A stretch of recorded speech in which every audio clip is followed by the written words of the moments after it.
Tyler Ramos.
Tyler Ramos.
Tyler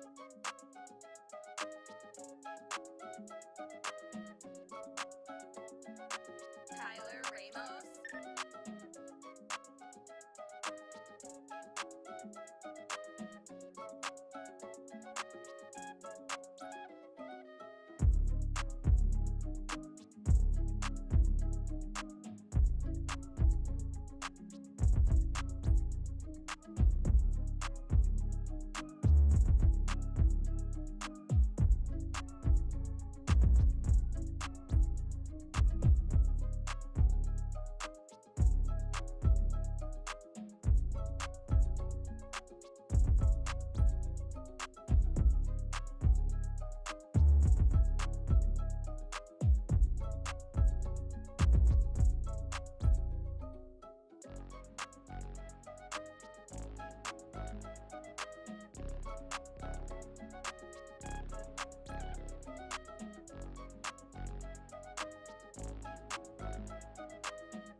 Here we go, yeah. At the top of the class on a roll, hey. And it's time to run it up, yeah, you know, yeah. Maxed out, put the pedal to the floor, yeah. On a roll, here we go, here we go.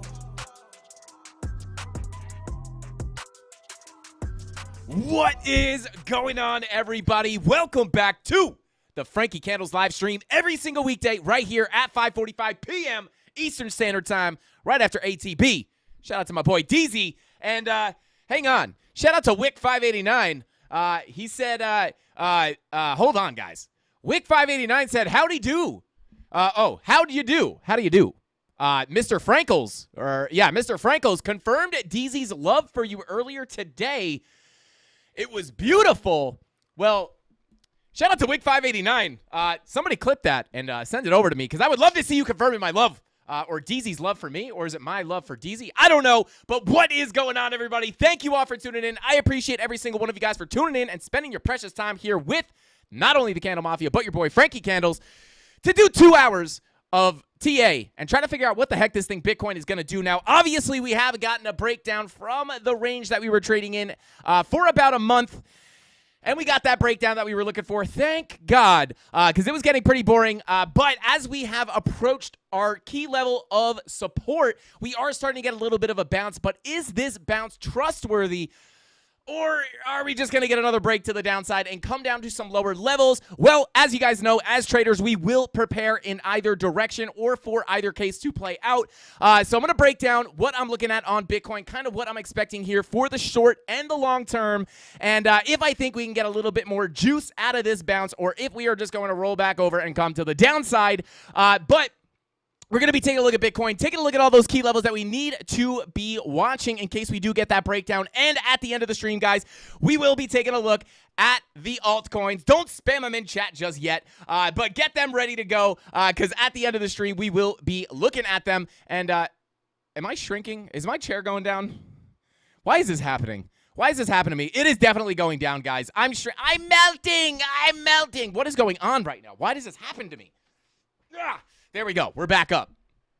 And I don't think I'm going back down. All right, guys. So before we jump into it, guys, don't forget to smash that like button. Every 100 likes we get, you guys get a spin on something called the Wheel of Pain and Pleasure, which is basically just a wheel of giveaways, guys. We're going to be giving away so much stuff on Friday. Not only do we have our regular giveaway where we will be giving away multiple bags of crypto to multiple people who like and comment on our videos, but we will also be doing our 50K subscriber giveaway where we're going to be giving away 50 Frankie Candles YouTube memberships on top of 2 lifetime premium Discord memberships. Now, we don't even offer a lifetime option, so the only way to get just like lifetime into the premium Discord is by winning this giveaway. We're only giving away 2 memberships, but then we are also going to be giving away a full ETH as well as some other things. I forget exactly what it's going to be, but it's going to be a big giveaway, so don't forget to hit that like button. Again, every 100 likes we get, you guys get a spin on the Wheel of Pain and Pleasure. The more spins, the more wins,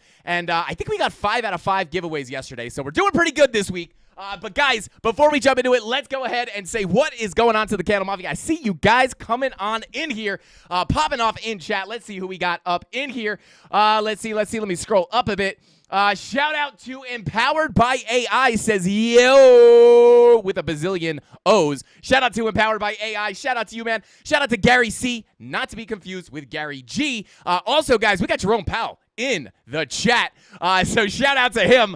We also got Rockton Road. We love you, Frankie, providing the rapid Bing Bong TA. Shout out to Rockton. I appreciate that, bro. Thank you for being here. We got Jay in the chat. We got OM Duke said, all right, lads, let's go. Shout out to you, bro. We got Dave P in the house. Crypto Cowboy, as always, good to see you. Metabytes, as always, good to see you. We got Wayne C, DJ Moss. What is going on, bro? Thank you for tuning in. We got Darren Does Things, as always.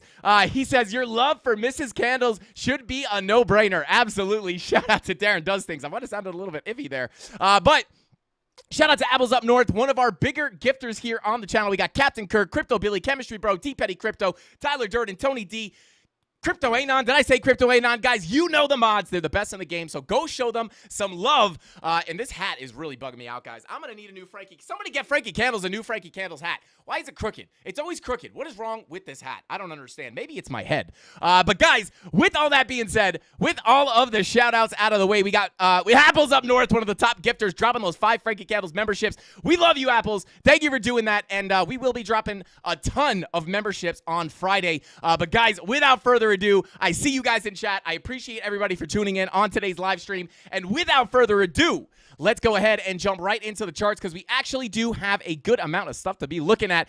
So let's go ahead and jump right into the charts. Here we go.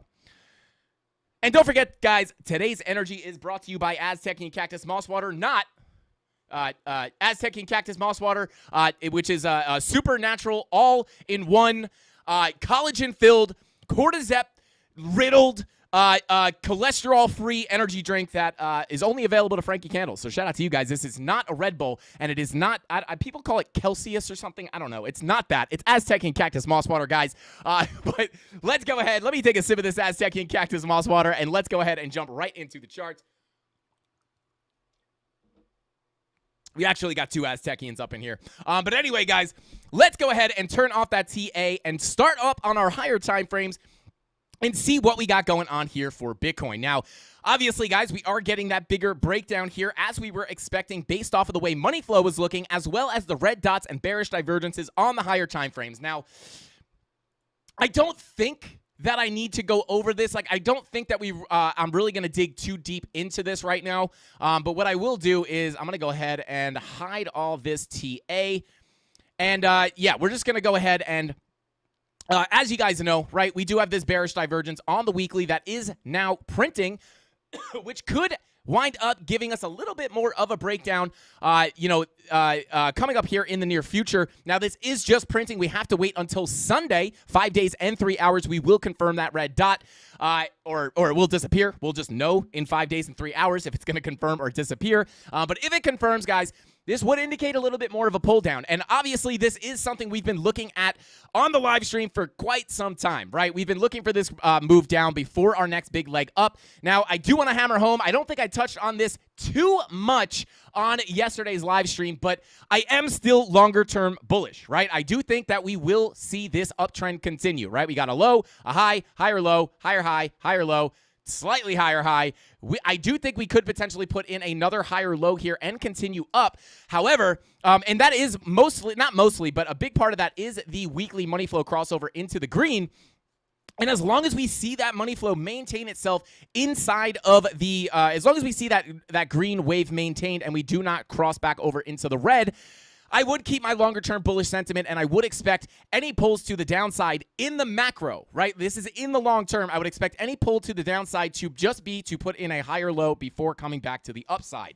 Now, as you guys know, we talked about this yesterday and the day before, or not yesterday and the day before, but yesterday and last week we talked about this, where basically, in order for me to lose my longer-term bullish sentiment, at least, for me to kind of assume that this uptrend is not going to continue, we would really have to lose these lows down here closer to about $25,000. Once we lose those lows, that is where I am starting to expect some lower prices for Bitcoin, potentially coming even as deep as $20,000 to potentially come down here and test some of these lows all the way back from March. So that's kind of my longer-term sentiment. Still definitely bullish with the money flow crossover, but this weekly bear div, we have to see what winds up happening here. But again, for the most part, as long as that money flow remains in the green, I would expect a higher low to come in here at some point, and we're going to take a look at those key levels that we will be watching in just a second, right?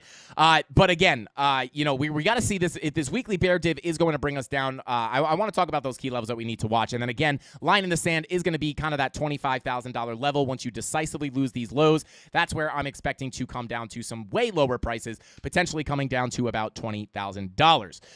Now, coming on down towards our other higher daily time frames, 6-day bearish divergence is confirmed. And I really, shout out to Apples Up North. Was that another? Hang on. Shout out to Apples Up North. Okay, no, never mind. Did they gift another 5 memberships? Well, shout out to Apples Up North. I don't know if that's the same gift, but yeah, thank you. I'm back in the green zone. Let's go. Shout out to Apples Up North. Thank you for gifting those 5 Frankie Candles memberships. Good day from Australia, Frankie. Shout out to Macachino. Shout out to you, bro. Thank you for being here. It says, shout out from Australia. Can you please give us some ideas for long entries and stop losses for XRP? It's breaking downtrend.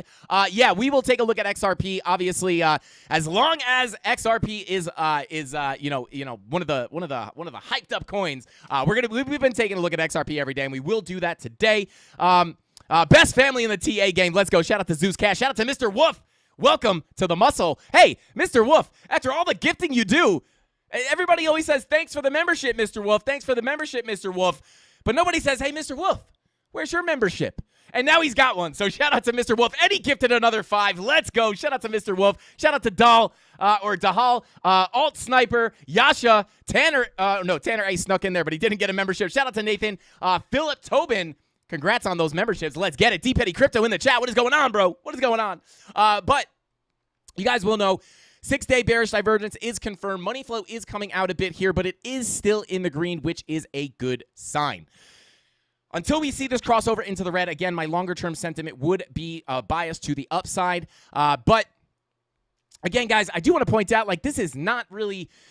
This is exactly what we wanted to happen, right? Or me personally, at least. This is what we've been looking at on the channel, expecting this bigger move to the downside. And I do like to give away some free sauce on every single stream, as much as I can, at least. And just to give you guys a little bit of sauce here, the reason why we expected this range to break to the downside before our next leg up, and if you watch the stream for the past month, that will feel like a very familiar sentence to you, because I kept saying, guys, it does look like those higher time frames are calling for a bigger move down, a move down before our next big leg up, right? And I said it a million times, and I started to feel crazy.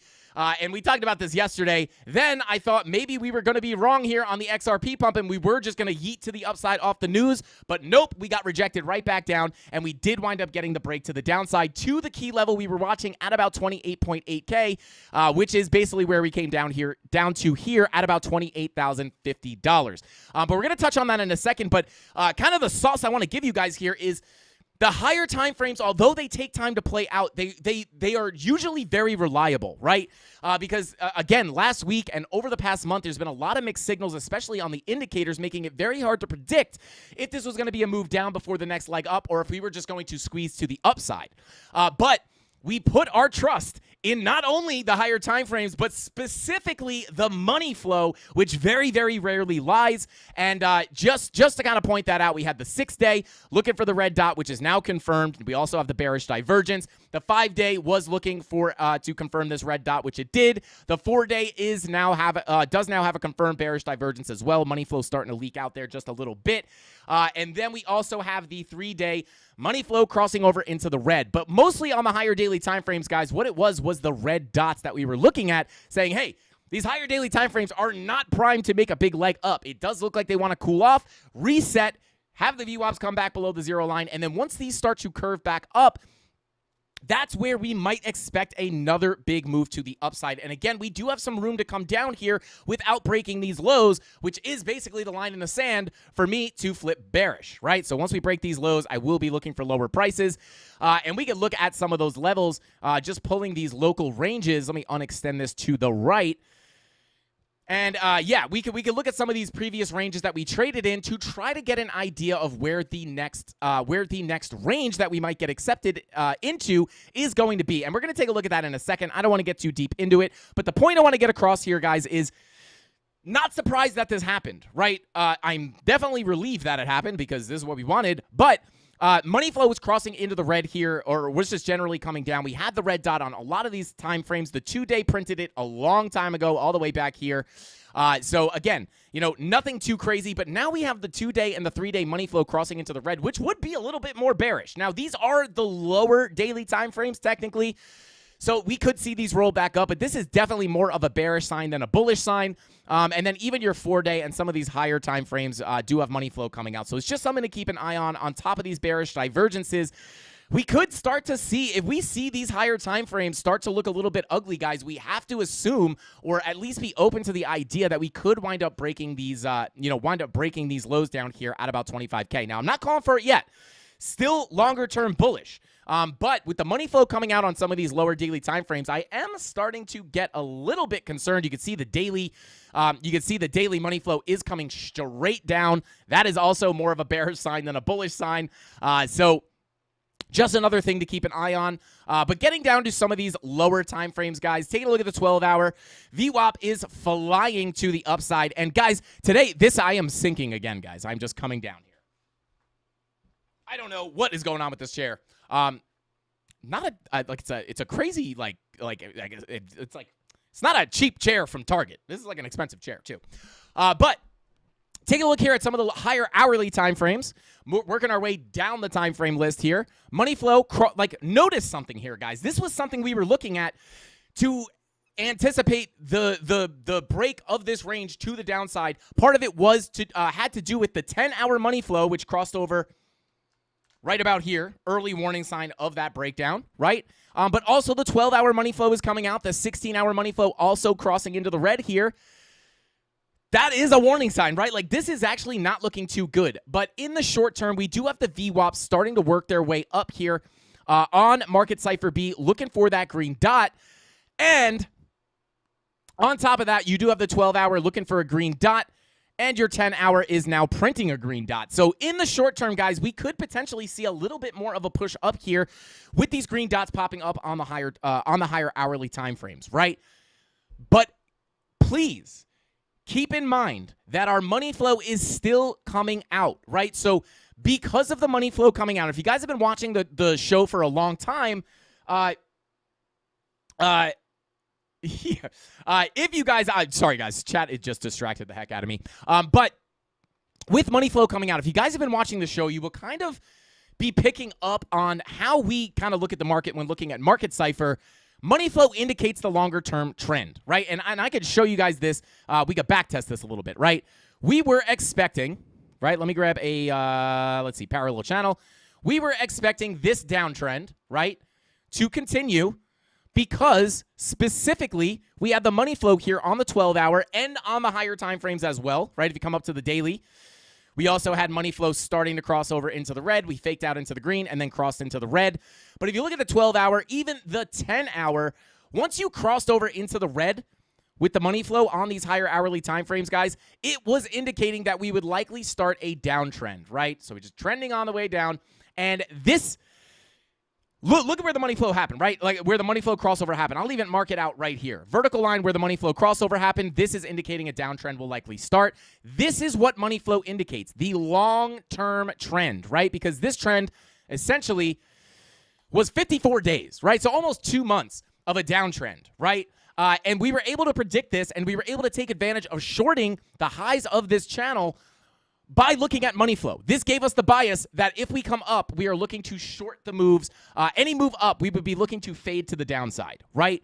And that was all based off money flow. And now look what we have here, right? And then you basically change your tune when you see money flow coming back up. Like, hey, this might start a big move to the upside. And then bang, we came right up. And then as money flow was trickling out here throughout this sideways action, once you get the crossover into the red right here, you can see that is indicating that rather than ranging around like we were, right? Let me go ahead and unextend this from the right. But you can see we have the sideways range here. And let me grab my brush. Once we got that money flow crossover, it's indicating like, hey, bro, it might start a downtrend here, right? Especially when you're looking at money flow on time frames like the 10-hour, like the 12-hour, like the 16-hour, the higher time frames could definitely indicate that the trend will start moving to the downside, right? And then what happened? We got our first little dip down, came up, put in a higher low, and then, a lower high, and then came down and broke the range to the downside, right? And it was all signaled by money flow, right? That vertical line represents the money flow crossover into the red. Now, with that being said, take a look at the 2-day. In the red, money flow now in the red on the 2-day. When this happens, guys, we have to anticipate a downtrend to continue here, right? Now, it's no guarantees, but we have to be open to the idea, right? And we have money flow in the red on the 2-day. It's also coming out pretty aggressively on the daily, which, if this crosses into the red, we have to change our bias to a potential downtrend continuing. Again, just the same thing as all the other time frames. Once money flow crosses into the red, we assume it doesn't mean that you can't get bounces to the upside, which are very likely, but it just means if you get those bounces, they're likely to be lackluster to put in lower highs and then continue the move to the downside to put in a lower low. And then another move to the upside could happen. But if money flow is still crossing into the red or coming deeper into the red, you are assuming that this bounce to the upside is going to be lackluster to put in another lower high to continue the downtrend, right? And this is how you pick your bias, or this is how I pick my bias, right? So I am in the medium term, in the short to medium term. This is not taking into consideration the weekly money flow crossover into the green. Mega bullish on that, right? Until that changes, I am bullish on that. But in the medium term, right? I am expecting any moves to the upside to look for a short at a lower high for another lower low. Same thing if we get another bounce, looking for the lower high, looking for the next leg down, right? So that is what we're looking at. And please understand, guys, if we start this downtrend, and even if we come up, and then we get another leg down, and then we come up, and then we get another leg down, and we just put in lower high after lower high, and we start this downtrend, please understand that even if we came down here to like 27K, 26.5, down here, we could still get a bounce and break these highs. And on the higher time frames, guys, this would maintain the idea that we are putting in a higher low to continue to the upside. So separating the long term from the short term, in the long term, we're looking for price to come down, put in a higher low, and then continue to the upside. In the medium term and short term, I am looking to fade any move to the upside with a short to look for that next leg down because of the way money flow looks. When money flow is coming out on the higher time frames, you're looking for a downtrend to begin. And that's basically how I'm feeling. That's kind of my sentiment on Bitcoin, guys. Now let's go ahead and move into some of the key levels. And before we do that, I'm going to go ahead and check on chat. I don't know why. I'm getting like FOMO from chat right now. I see it popping off. It looks like you guys are having fun. Let's see what we got. All right, let's see. Tanner A said we all like lady value areas. She loves the POC. Okay. Maybe I regret coming into chat, potentially. I don't know what's going on, but I'm going to let you guys do your thing. And don't forget to smash that like button, guys. If you're having a good time in chat talking about POCs and value area highs, I don't know exactly what is going on in here, but definitely go ahead and smash that like button. And shout out to Lifer Adam, said, never FOMO, Frankie. Great advice, Lifer Adam. Shout out to you, bro. Thank you for being here. Tanner A says he's crying right now. And Mr. Blake said, yeah, Frankie Candles, you came in at the wrong time. Okay. Yeah, read between the... Okay. I don't know what's going on. Yeah, you guys are dying in there. Frankie always comes in at the wrong time. Family-friendly value areas. Yeah, anyway, guys, check out our Market Cipher code if you're looking for Market Cipher, which is the indicator I'm looking at down here. If you want to save 20%, you can click that link and use our discount code MCFrank20 to save 20% off of Market Cipher. And Market Cipher has money flow, and money flow very rarely lies. It's basically the reason we were able to predict this break of the range to the downside. So take that for what it's worth. I'll let you guys get back to it in chat. I'm going to come back to the charts. Anyway, taking a look here, guys, let's talk about some key levels. And as you guys know, obviously, we are looking at this macro value area. Let me go ahead and hide my face really quickly just so you guys get a better view. We have our macro value area, right? And these are the levels that have been respected. Now, obviously, we did have that little bit of the local range here, right? We had our local range. Whoops. Well, it's not too much different than that. But we have our local range here, and we were ping-ponging sideways for about a month, right? And then, obviously, we did just recently break down from this. And once we broke down out of this range, guys, right, I always say this. We look at the market in terms of ranges, right? So once we broke below this range or above this range, basically the whole time we were looking at this, local range, we were saying, hey, I'm not expecting anything crazy to happen to price until we break the macro value area high, not the local value area high. And once we broke the local value area high, we simply would just look up to the macro value area high for our next key level of resistance. And we were looking for shorts up here. And you can see the macro value area high has been respected time and time again. We got a nice rejection here. Nice rejection, nice rejection, nice rejection, and then a bearish retest. Beautiful rejection before getting sucked back into the local range. Now, getting rid of this local range, right? I'm just going to make it disappear. And once we broke below this range, guys, get rid of it. We're getting rid of our local range, and we are simply just looking at the more macro value area, right? And again, talked about this for quite some time. We've pulled this range from all the way back here in May of 2022. We had some sideways price action here. This is where those levels are being pulled from. And you can see how well they've been respected, even though this is over, more than a year later. You can see your value area high is beautiful resistance, and your value area low down here between 28.8K and 28.6K has been pretty good support so far, right? Other than, we got a little bit of a bounce here, a little bit lackluster, obviously, but we did, and we talked about this, guys, I think on, let me see if I can find it here, guys. And I want to hammer this home because the power of the volume profiles is absolutely OP, right? And we knew that once we got below this POC, right, the macro POC, not to be confused with the local POC, which is right here, right? You have your macro POC, and actually this local POC was in pretty good confluence with this macro POC at one point, right? But we knew once you reject that value area high, you come down towards that POC.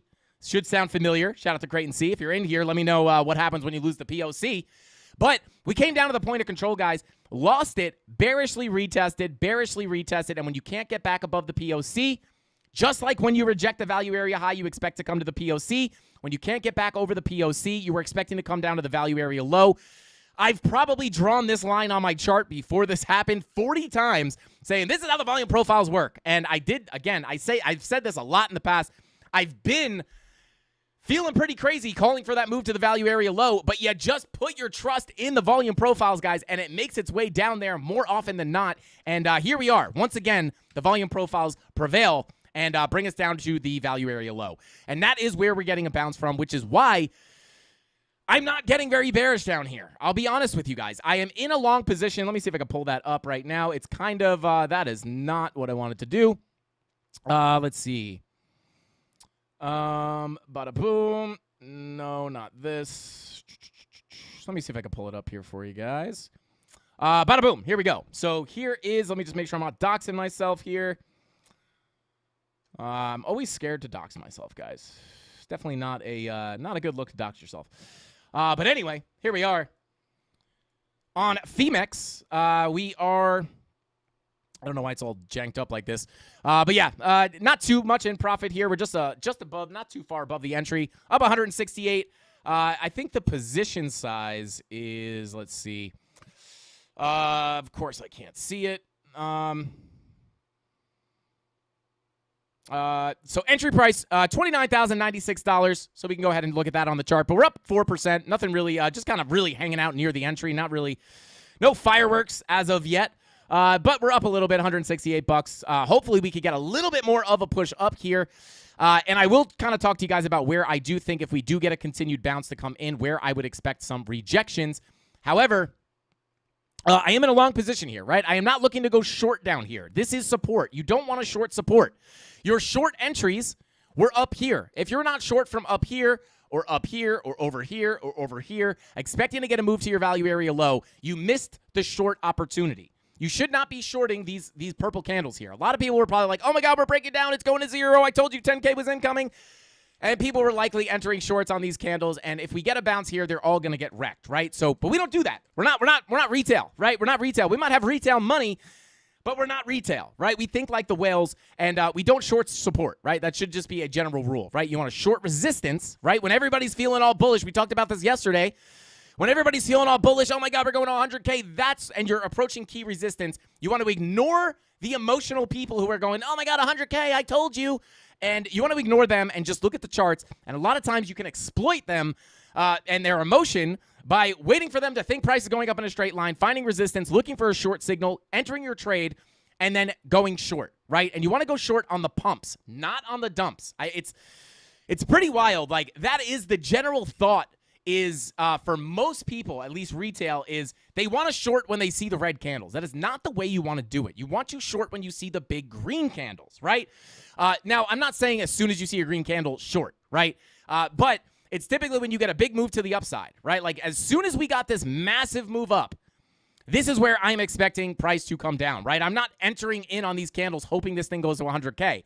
I'm looking at the move up saying, well, hey, we just launched 26%. Likely there's going to be some kind of a correction that comes in here. And this time, the market did like to tease you and just range around and consolidate for quite some time before finally getting that move down. But we did not waver.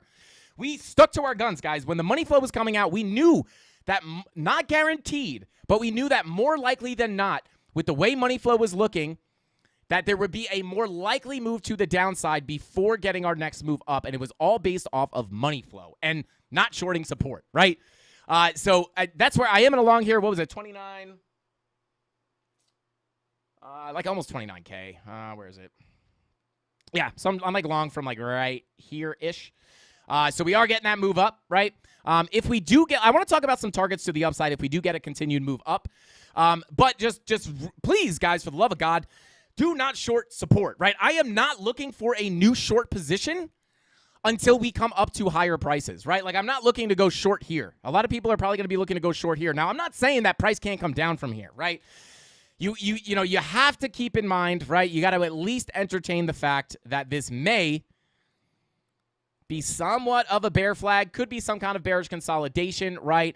These break down more than they break up, but it doesn't mean you're guaranteed to break down either, right? I'm not a pattern trader. I don't just short when I see a bear flag or anything like that. I typically don't really pay that much attention to the patterns. However, you do have some kind of, somewhat a bearish, consolidation here, and we could get a continuation to the downside. We also have our 2-hour VWAP starting to roll back down a little bit here, so that could be a little alarming, but your money flow is coming up. I do think you could potentially get a continued bounce in here. And let's talk about if we do see that continued bounce, whether we wiggle around a little bit and then get a bounce. Maybe we do a little bit of this, and then we get the bounce to come in, or maybe we just rip up and bounce here, or maybe we don't bounce at all and we just come down, right? But with the way money flow looks here, I would expect some more consolidation. Maybe you get another move down a little bit. But with money flow, the way money flow is looking on the 2-hour, the 1-hour, right, generally coming up, right? And your 1-hour VWAP is also coming up. Your 3-hour VWAP is coming down. But look, money flow crossover into the green on the 3-hour. Money flow coming up on the 4-hour, right? Money flow is also coming up on the 4-hour. So in the short term, guys, especially with the money flow crossover looking to happen here into the green on the 1-hour with your green dot about to print as well, I would anticipate a potential, again, like maybe some consolidation, but I wouldn't be shocked if we get a little bit more of a move up. Now, if we do get a decent bounce to come in here, where would I expect price to go? Well, Let's do this. Let's pull the range here. I would definitely be looking at the local range here, right? So I'm going to pull it all the way through all this price action. And there's some key levels we need to keep an eye on. Number one, I will be looking at the value area low of our range, right, of our local range. Looking at the value area low, a lot of times when you break down decisively out of a range, price does like to come back up and test that value area low or POC before coming back to the downside and putting in new lows, right? Another thing that is making me think that we could get a little bit of a bounce up here would be the 12-hour green dot looking to print and the 16-hour green dot looking to print somewhat soon. When you get that 12 and the 16-hour green dots, instantly, I want to go down to my lower time frames like the 1 hour and see what money flow is doing. If it looks like I could get a 1 hour money flow crossover into the green at the same time as a green dot on the 16-hour, a lot of times that can give us a significant move. Right? On top of that, with the 12-hour, you could do the same thing with the 45-minute, which also has money flow coming up. So with those green dots on those two time frames and the money flow coming up towards the green on the lower time frames is making me think that we could get somewhat of a move up here. And if we do, I want to talk about, obviously, the levels that I think we can come up to. Level number one, going to be that value area low, coming in at about $29,830. I'll put a level right there. Then I'm going to go ahead and pull our fib from this high to our most current low right here. And you can see we have a little bit of confluence, right? And if you guys don't know what confluence is, it's short for confluence or long for confluence maybe. Let me pull up the chat here. I'm missing chat. Oh, baby. God, chat is flying here. I fell behind. Let's see. Hey, shout out to Hannah King. Thank you for that super chat, super sticker, I think is what it's called. Shout out to you, Hannah. I appreciate you so much. God, I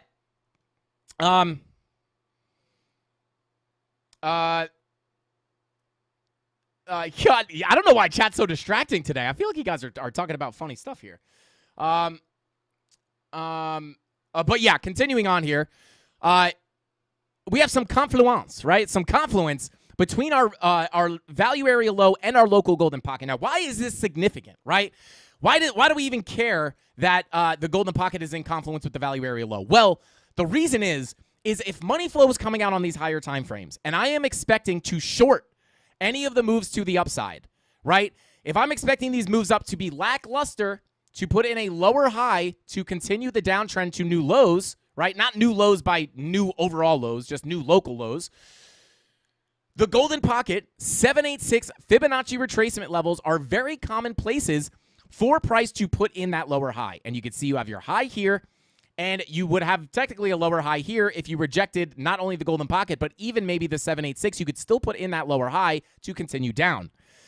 So that's number one, why this level here at $29,830 is significant, right? And then when you pull, and then when that lines up with your value area low, and you know that price also likes to break down out of ranges and then retest the value area low before continuing down, that's what we call confluence, right? So not only do you have the golden pocket saying that's a good place to put in a lower high, and the 786, you never know which one you're going to reject. I like to think of these as zones, right? So I'll draw a box between the 786 and the golden pocket, right? So now I know that if we're going to reject, it will likely happen within this area here, right? We'll likely get that rejection coming in right there, or somewhere between these two levels. So that's what we call confluence, right? Or confluence. And you can see even here, when you break down out of your range, you bearishly retested your value area low before losing it completely, right? So again, sometimes price likes to come up here and retest. So level number one, or the area that I would be looking for shorts, right, would be the value area low with that local golden pocket confluence, right? So I would even maybe just draw the box like this. And then also keep an eye on the 786, which I'll mark out with a horizontal ray like that. Boom. And that would be the first area that I would look for shorts. Golden pocket value area low, and I would also look up towards the 786. And if you don't reject those levels, then next level I would be looking up to would basically be the point of control of our local range here, which again you could make a little zone here between our local POC and our macro POC, right? Between about 30,164 and 30,302. So this would be kind of area number two that I would be looking for a rejection, right? Because if you zoom out a little bit here, you can see, even if, right, you come up to something like the daily, even if you came up to like these levels, you are still putting in a, grab the brush tool real quick, right? Say we get a bounce here. Sometimes, just like price likes to test the value area low before it continues down, sometimes price likes to test that POC as well. So this would be kind of a, to be honest with you, this would be the saucier level for me, right? The POC between 30,300, let's see, between about 30,300 and about 30,150 would kind of be the saucier level I would look for a rejection at. But, there's no guarantees that we'll make it all the way back up there. Now, another level I would like to look at would be the pulling our fib from this high up here at about 31.8 all the way down to our low. And what do we get there? We get confluence with our value area high and our golden pocket retracement, right? And then you also have the 786 and our macro value area high up here. So I would also look for rejections there. And this is basically where I would look for resistance, guys, for the most part, right? And if we go ahead, and I actually do want to come down to a lower time frame, and I want to pull kind of our local range that we were looking at recently, which was basically right here. And you could see, again, I mentioned that this is the saucier level to look for a short, right? I would really like to come up to that POC confluence between the macro POC and the local POC. Why is this an important level? Well, again, like I said, price likes to come up and retest those points of controls before continuing to the downside. However, not only do you have the two POCs in there, but you also have your local value area high running right through the middle of this purple box, giving you even more confluence that this is a strong level of resistance. So I don't know. I would expect a potential rejection here. I just don't know if that's going to be the rejection to the downside. I would really prefer to get a move up to the value area low, get accepted back into this local range, and then get a move up to the high of that local range, because not only are we safer to look for shorts, like once we get up to the value area high of this local range, we can look for shorts at that value area high. And we know that while we look for those shorts, if we can get an entry signal, it is going to be a pretty decent call or a pretty good bet that we're going to get at least a move back down to our value area low. And if we are indeed just coming up to test those POCs before getting another leg down, we could turn that scalp trade or that scalp short to the value area low potentially to a grand slam trade if we wind up losing the range again. So that's kind of my plan here, is to expect some kind of a bounce to come in here potentially. Look for a rejection here, but I would really like to come up to that second purple box up here, and that's where I would really be looking for shorts. Not really as interested in this level, just because once we start playing with this level, it's going to be hard to tell if we're going to reject or if we're going to get accepted back in. So I would really like to see a move up to this level, again, between about 30,177 and about 30,300. And then if we crack that level, you're simply zooming out, looking at the bigger range, right? You have a small range here. If you break this value area high, you're simply looking to come up to the macro value area high, which is coming in closer to about 30,600, or between 30,006 and 30,008 would kind of be that next level that I would be looking for a short. But this is kind of I would really be starting to search for shorts at that level right here. So there you go, guys. If we do get that continued bounce, now you have the key levels that I will be looking at for rejections. It's really hard to tell where those lower highs are going to come in, right? And again, it really depends on what price looks like once we get up to that value area low, right? If I'm getting short signals here and it looks like we're going to reject, I will take that short, right? But I don't know if we're going to get that. I think we may push up a little higher. That's if we get the move up, right? That's if we get the move up. Shout out to Chemistry Bro, said, Frankie, your face. Yes, I did hide my face. I did hide my face. Let me bring it back. I forgot to bring it back. Oh, hey, whoa, hey, what's up? What's up, YouTube? Let's go. Don't forget to smash that like button, guys. We're going for 550 likes. If we can get 550 likes, I'll go ahead and spin that wheel 10 times. The more spins, the more wins. The more wins, the more free stuff. We got I'm My Hero in the chat, said Frankie went into the face-off machine. Shout out to I'm My Hero. Let's go. Let's see. But yeah, that is basically what I'm looking at, guys. That is kind of, and again, it's very hard to tell where these lower highs are going to come in at, but you have a decent chance here because of the local golden pocket. And then, in my opinion, you do have a little bit of a better chance up here because of your double POC and your value area high. And I don't know. I don't think. Let's see. Yeah, you do have a golden pocket up towards that level as well. Could argue that's a stronger level as well. So, yeah, I may even extend this box up to here. Like, this is going to be hard to call. But you also do have that golden pocket right here. So, those are the major levels. I would keep an eye on this golden pocket. But those are the major levels I would look for a rejection at. You know, like, we're either going to come up, reject here, come up, reject here, come up, reject here, right? I don't know if we're going to make it all the way back up to these levels. I think it's probably a little more unlikely that we're going to get a quick move up to this level. But those are the rejection levels we're looking at. I'm going to stop beating the dead horse here. There you go. Screenshot them if you need them. And there you go. Shout out to Michael B. What is going on? He says, what's good, Frankie? I'm chilling, brother. I'm chilling. Thank you for being here. Shout out to Wick. Said, Dave, it was delicious, though. Is Dave Digital in here? I didn't see him. Let's see. Oh, there he is. Shout out to Dave Digital. What's going on, bro? Good to see you. Shout out to you.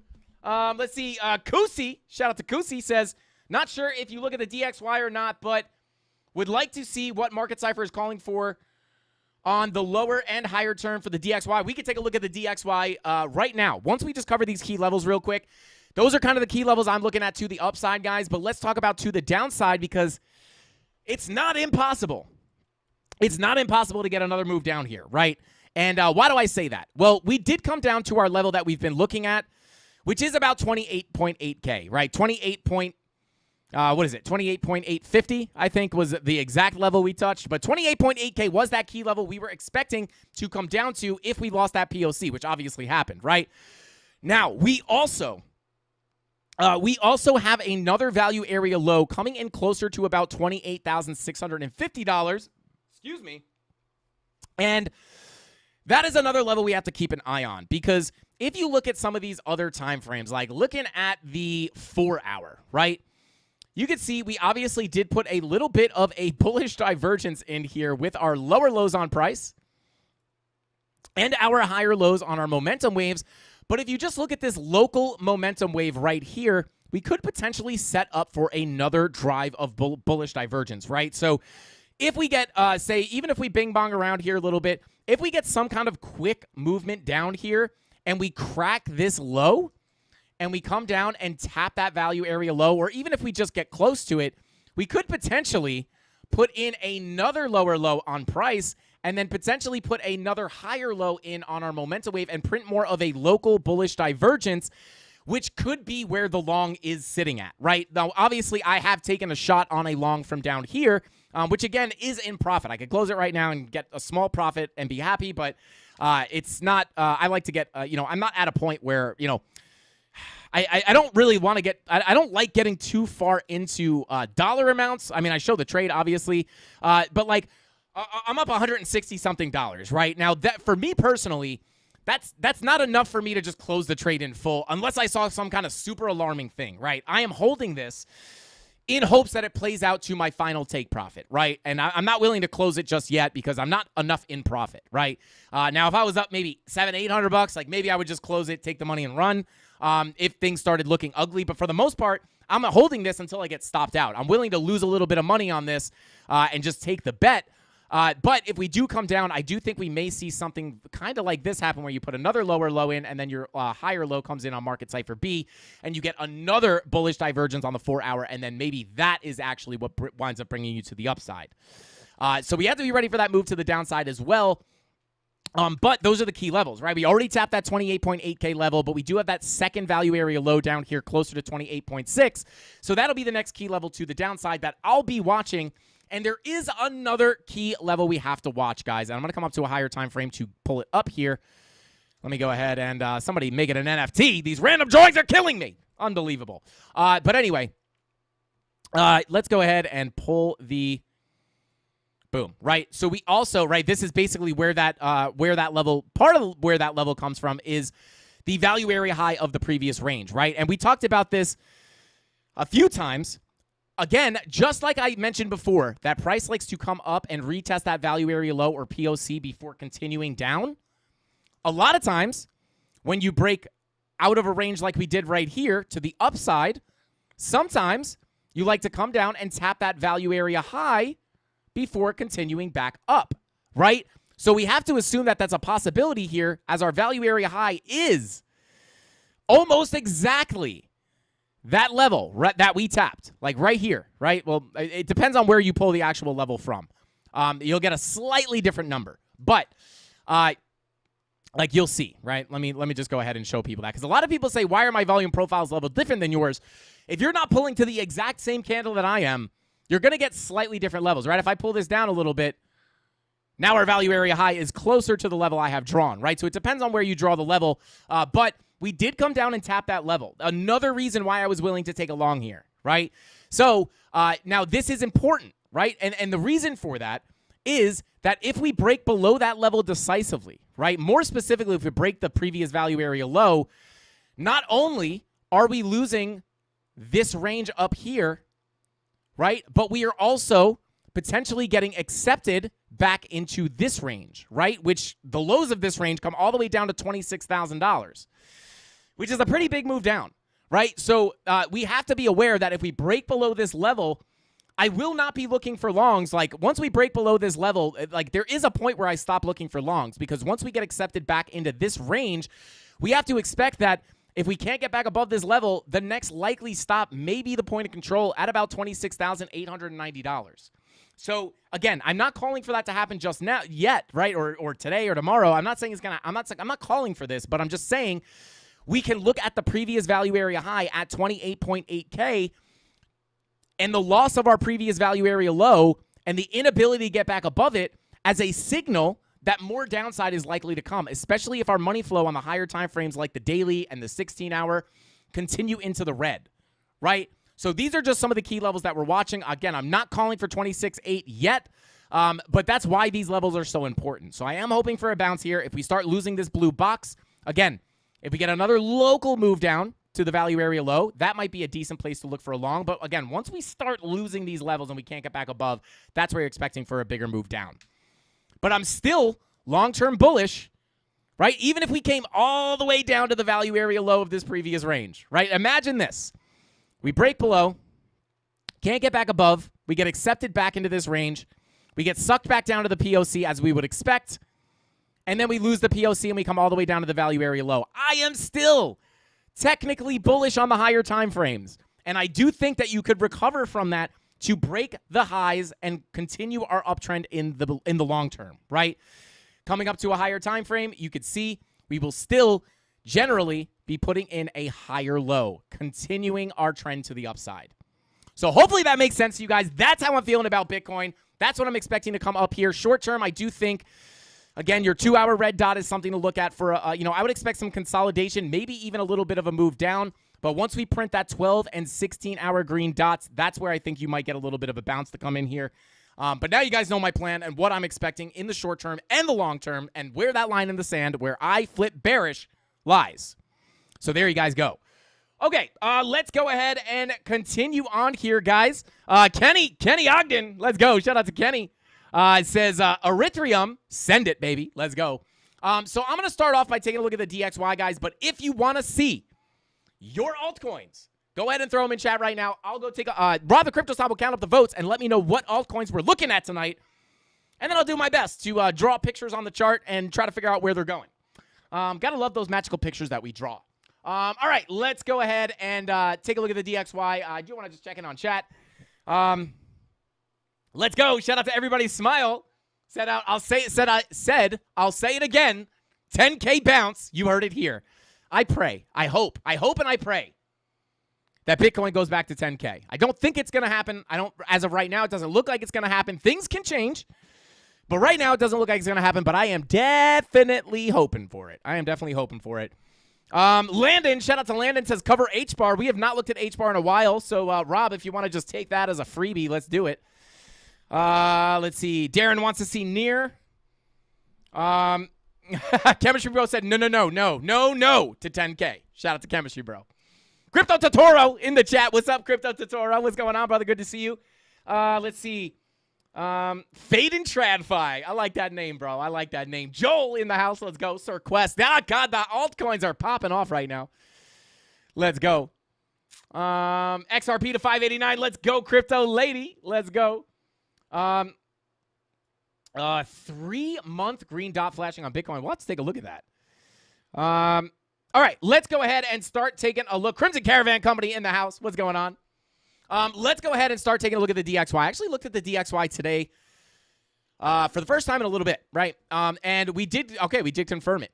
Now, okay, taking a look at the, I almost said taking a look at the DeFi. The DXY is very different than DeFi, guys, like the opposite of DeFi. But anyway, so just looking here at the 4-hour, this is kind of what I was peeping before. We do have slight bearish divergence, not slight. We have multiple drives of bearish divergence here on the DXY. Now, there's people out there that say you can't have divergences on the DXY. I talk about this all the time. They work. So I don't care. If they work, I'm going to look at them. Until they stop working, I'm going to look at them. I've been saying this like since I started my channel. I kind of get where they're coming from, but listen, they play out, right? When you have a divergence on the DXY, it plays out for sure, right? Especially money flow and everything. This is all applicable to the DXY in my experience, right? But we did confirm that bearish divergence on the 4-hour. This could give us some potentially some short-term moves to the downside, but look at money flow, guys. Look at money flow on the DXY. Coming up, right? Crossing into the green on the 4-hour. Bing-bonging around, looking for a crossover on the 5-hour. 6-hour coming up. Your crossover into the green on the 8-hour. Take a look at the daily. Crossover into the green on the daily as well. Shout out to Ikizi. Says, what's up, man? Can you look at USDT dominance? Shout out to you. Says it works as an inverse correlation to Bitcoin. Yeah, we can check out USDT dominance. And if you guys are curious, if anybody out there does not understand, is wondering why it would move inverse to Bitcoin, well, it's simply that typically when people sell out of their Bitcoin into USDT, the dominance of USDT is obviously going to go up, right? And then when you see a big fall off in USDT dominance, that's showing that people are leaving USDT and putting their USDT and swapping it for something like Bitcoin or altcoins or what have you. So yeah, Keezy, we could take a look at that as well. Rob, if you could just add that to the altcoin list, I will take a look at it. Okay, let's go ahead and take a look here. So, daily money flow, right? We've spent a lot of time in the red here, guys. It's been like we've been in the red here for a long time. Tried to cross into the green, couldn't do it. And then we got a little fake out into the green. Maybe we come back into the green here for the DXY. Now, I'm not saying Bitcoin's going to go to zero, but it could cause a little bit of turbulence on this uptrend, right? We might get a little bit of a bearish consolidation. We might get some more moves to the downside potentially. Taking a look at the 2-day. Yeah, maybe been in the red here for a while. But really, I would be looking at kind of these like hourly time frames. Money flow crossover into the green. If we print another green dot here on the 4-hour, that may be, where we see Bitcoin. Yeah, I mean, the money flow is like, if we start showing strength on the DXY, guys, we may be able to continue down. And it would slightly be, in accordance or in agreement with our hypothesis that we could get a potential bigger move down before our next leg up, right? Because if money flow continues into the green here, the DXY may continue up. Bitcoin would continue to come down. And then eventually, if you come to the weekly, obviously this is very bearish for the DXY. Money flow crossover on the weekly. Every other time that we've taken a look at a money flow crossover into the red on the weekly for the DXY, I'll do it again, right? We've done this before. If we go side by side with Bitcoin on the weekly, right, and the DXY on the weekly, and we zoom out here, you can see my cursor on both ends of the screen, DXY on the left, Bitcoin on the right, but you can see my cursor on both screens at the same time. Every time, if you look here, our weekly money flow crossover right here on the DXY in March of 2016, right? Money flow crossed over into the red on the DXY. And again, we did come into the green a little bit here, but generally, this crossover into the green was just a lower high. You had a high, a lower high, and then you really crossed over into the red here. And what was happening on Bitcoin at that time, guys? As money flow is coming down, look at my cursor on the right, money flow coming down on the DXY. And Bitcoin is essentially gearing up for the 2017, or I'm sorry, the 2017 bull market, 2016, 2017 bull market, right? You cross over into the red on the DXY, back into a fake out into the green on the DXY, and then you cross back into the red, parabolic move up for Bitcoin, right? And then the DXY crosses back into the green, and what happens? Big capitulation into the bear market of 2018, right? And you could do this, time and time again, right? Like even, let's see. Yeah, like even here, no, not really as much here, but very, very correlated, guys. And it makes sense, right? So, now we're getting this money flow crossover on the weekly again for the DXY at a very, very convenient time in the cycle. And if we get that decisive crossover into the red, guys, we could wind up seeing, the same thing happen. We could see that parabolic bull run start as we approach the halving here in less than a year. Oh, yeah, good point. Somebody said move your head. Boop. There you go. Yeah, that was kind of useless there. So, because literally what you need to see is right here. Right here. Money flow crossover into the red. And, okay, so I'll compare them again, right? Right here, I'm going to draw on the DXY, but you guys can obviously see my cursor on both assets, right? Or I don't know if you call it an asset. But anyway, money flow right here. Let me zoom out. Right? Money flow crosses into the red right here on the DXY. What was happening on Bitcoin, right? What was happening on Bitcoin as we crossed into the red right here? We were coming up and starting our parabolic bull run in 2016, 2017. You faked into the green on the money flow for the DXY and then crossed right back over into the red. What happened to Bitcoin? Absolute moonshot, right? And then eventually, well, let's go to the current or the 2021 cycle, right?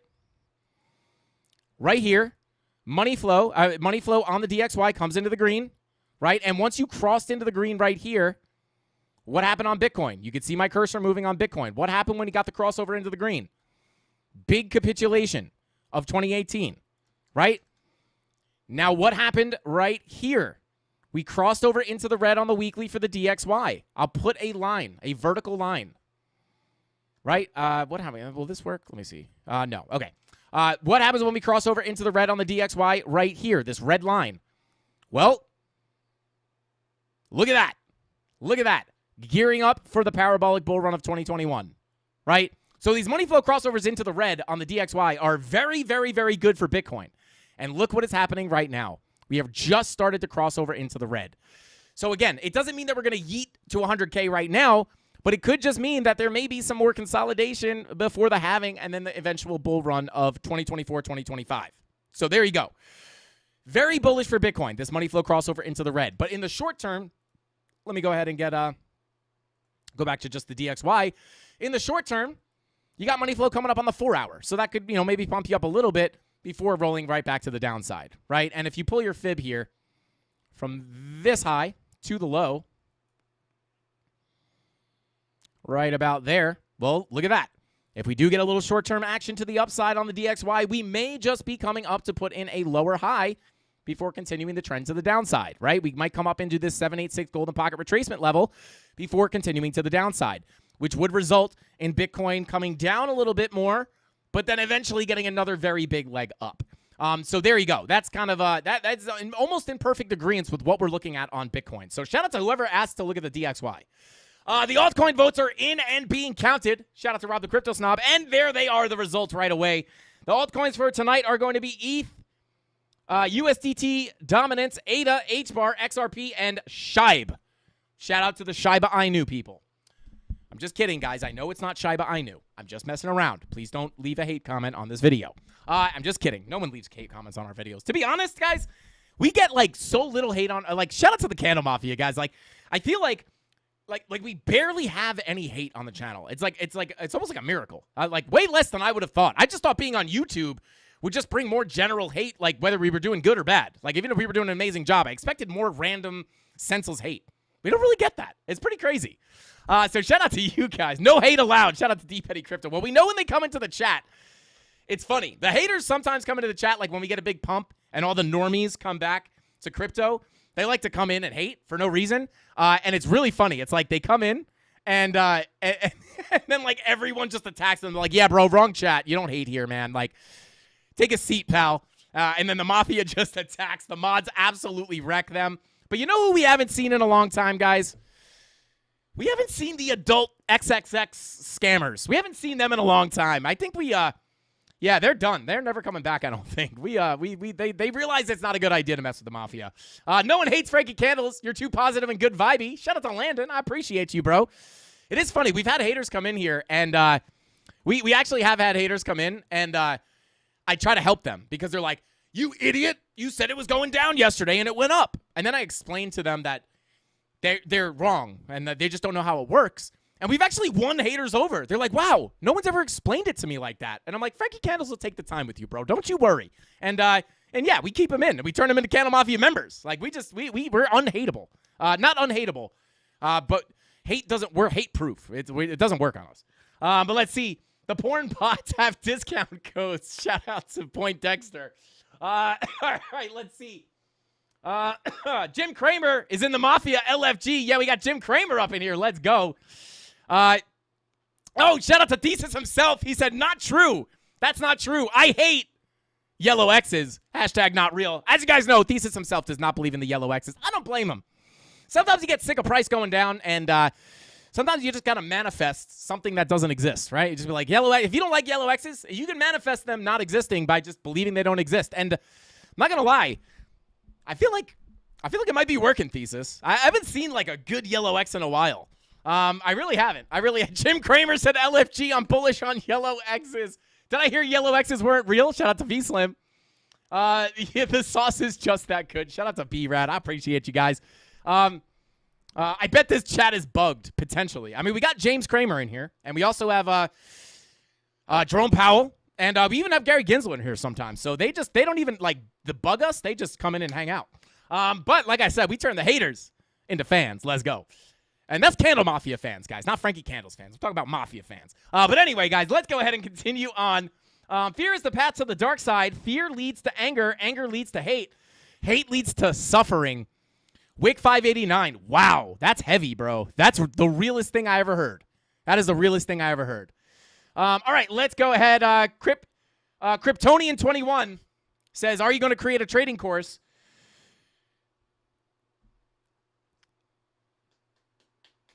I don't want to give anything away. So that'll probably say what you need to hear. Frankie C from the block. What's up, Crypto Boogie? But yeah, I don't want to give anything away. And I don't want to like tease anything like anything's going to be released tomorrow or next week or next month. But I'll just say if there is a thing like a course or something, then it would probably, if we were going to do one, it would probably be in the works or something. I don't know. But no, I don't want to guarantee anything. But yeah, I don't know. Take that for what it's worth. Here we go. All right, shout out to Slam Banjo. What's going on, Slam Banjo? Good to see you, bro. We got bullishsauce.eth. Let's get it. Shout out to bullishsauce.eth, guys. Don't listen to him. Anyway, guys, let's go ahead and continue on here. Taking a look at Ethereum or Erythrium, as your grandmother might call it. And here we are, guys. Guys, I'm going to get the volume profile tattooed on my forehead, I think. As you guys know, like, I'm going to get rid of some of these. Yeah, it's just, you can't make it up, guys. And again, I don't say this because I'm right or I'm a genius or I'm a wizard.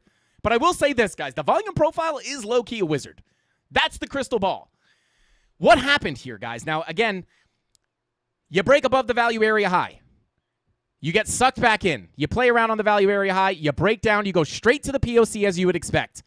You bing, bong, bing, bong, bing, bong. Back to the value area high. Rejection. Straight to the POC as you would expect. You get sucked to the POC. And you guys know, the POC acts as a magnet. Why?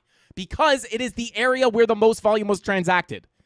Right? It is the price where the most volume was transacted, making it a very big point of interest.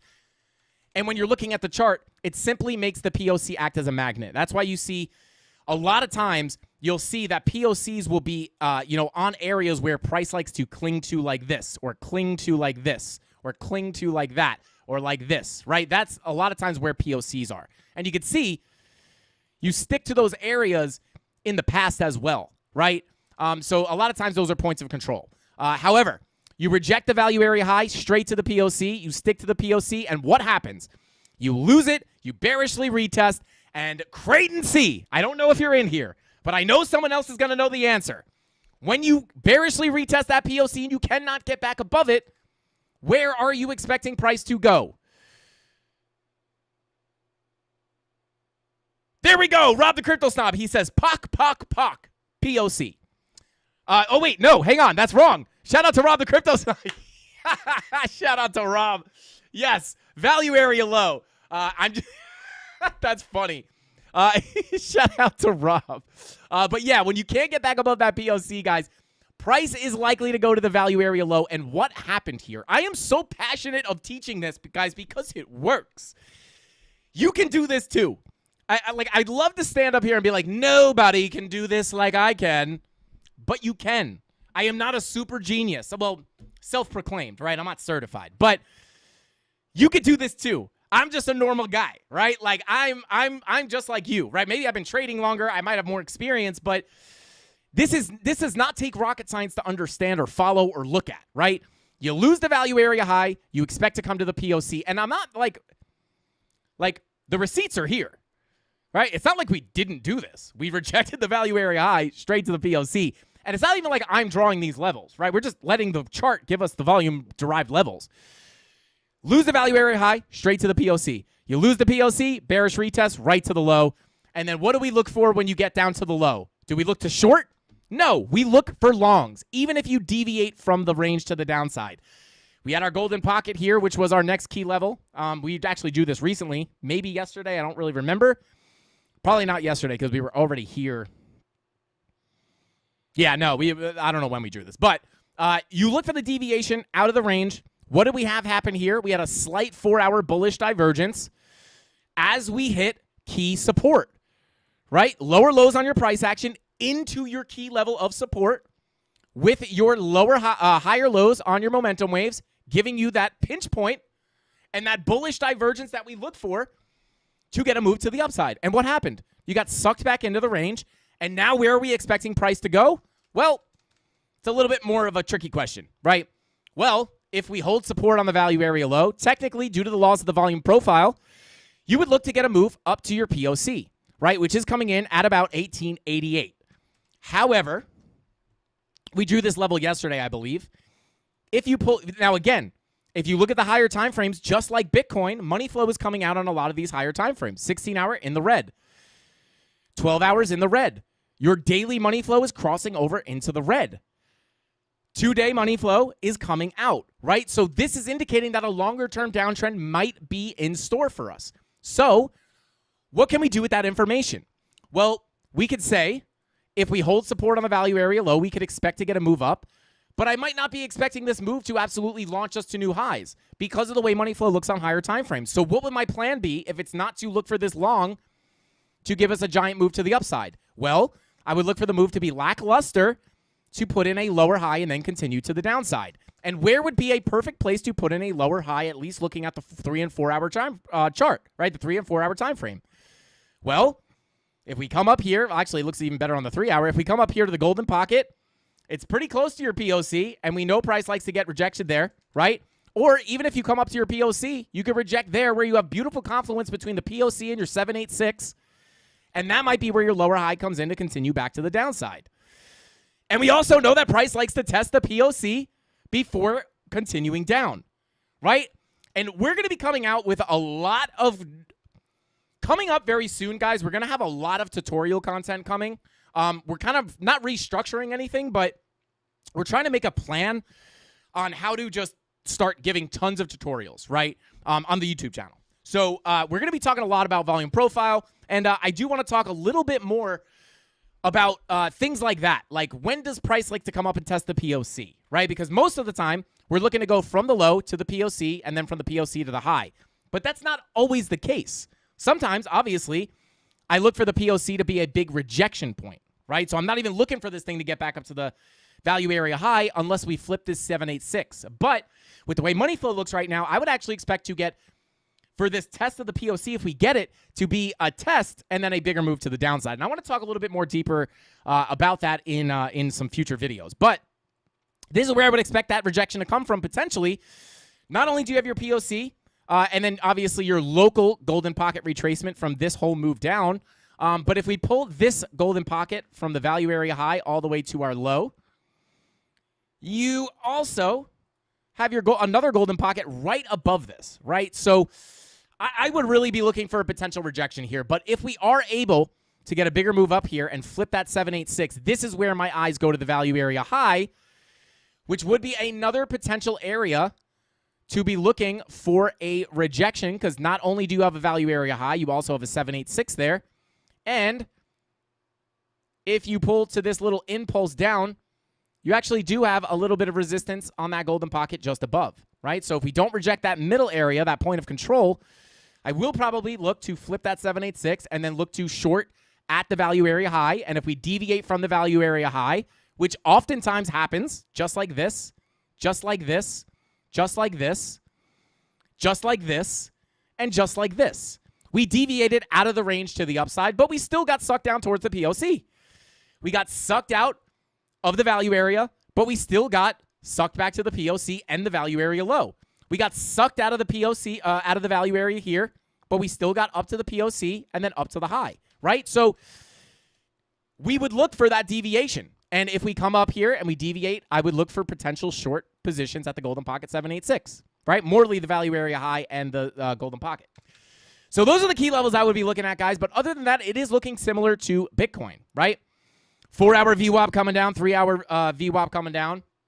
Red dot printing on your 1 hour, right? So, you know, looking kind of similar, looking like some consolidation, maybe another little move down before we get another move up. But then your 12 and your 16-hour, 12-hour green dot printing.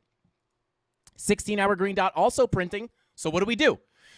Head down to those lower time frames, right? What's money flow doing? We know that when that 16-hour green dot prints, if we get a money flow crossover into the green, that could mean we could get a big move up from that. Now, the problem is, when this money flow crossover into the green, did we actually have that 16-hour dot printing? Let's check it.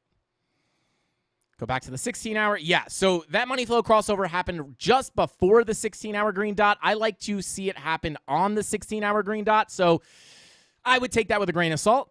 12-hour green dot is printing. Let's check that 45-minute money flow. It kind of already crossed into the green.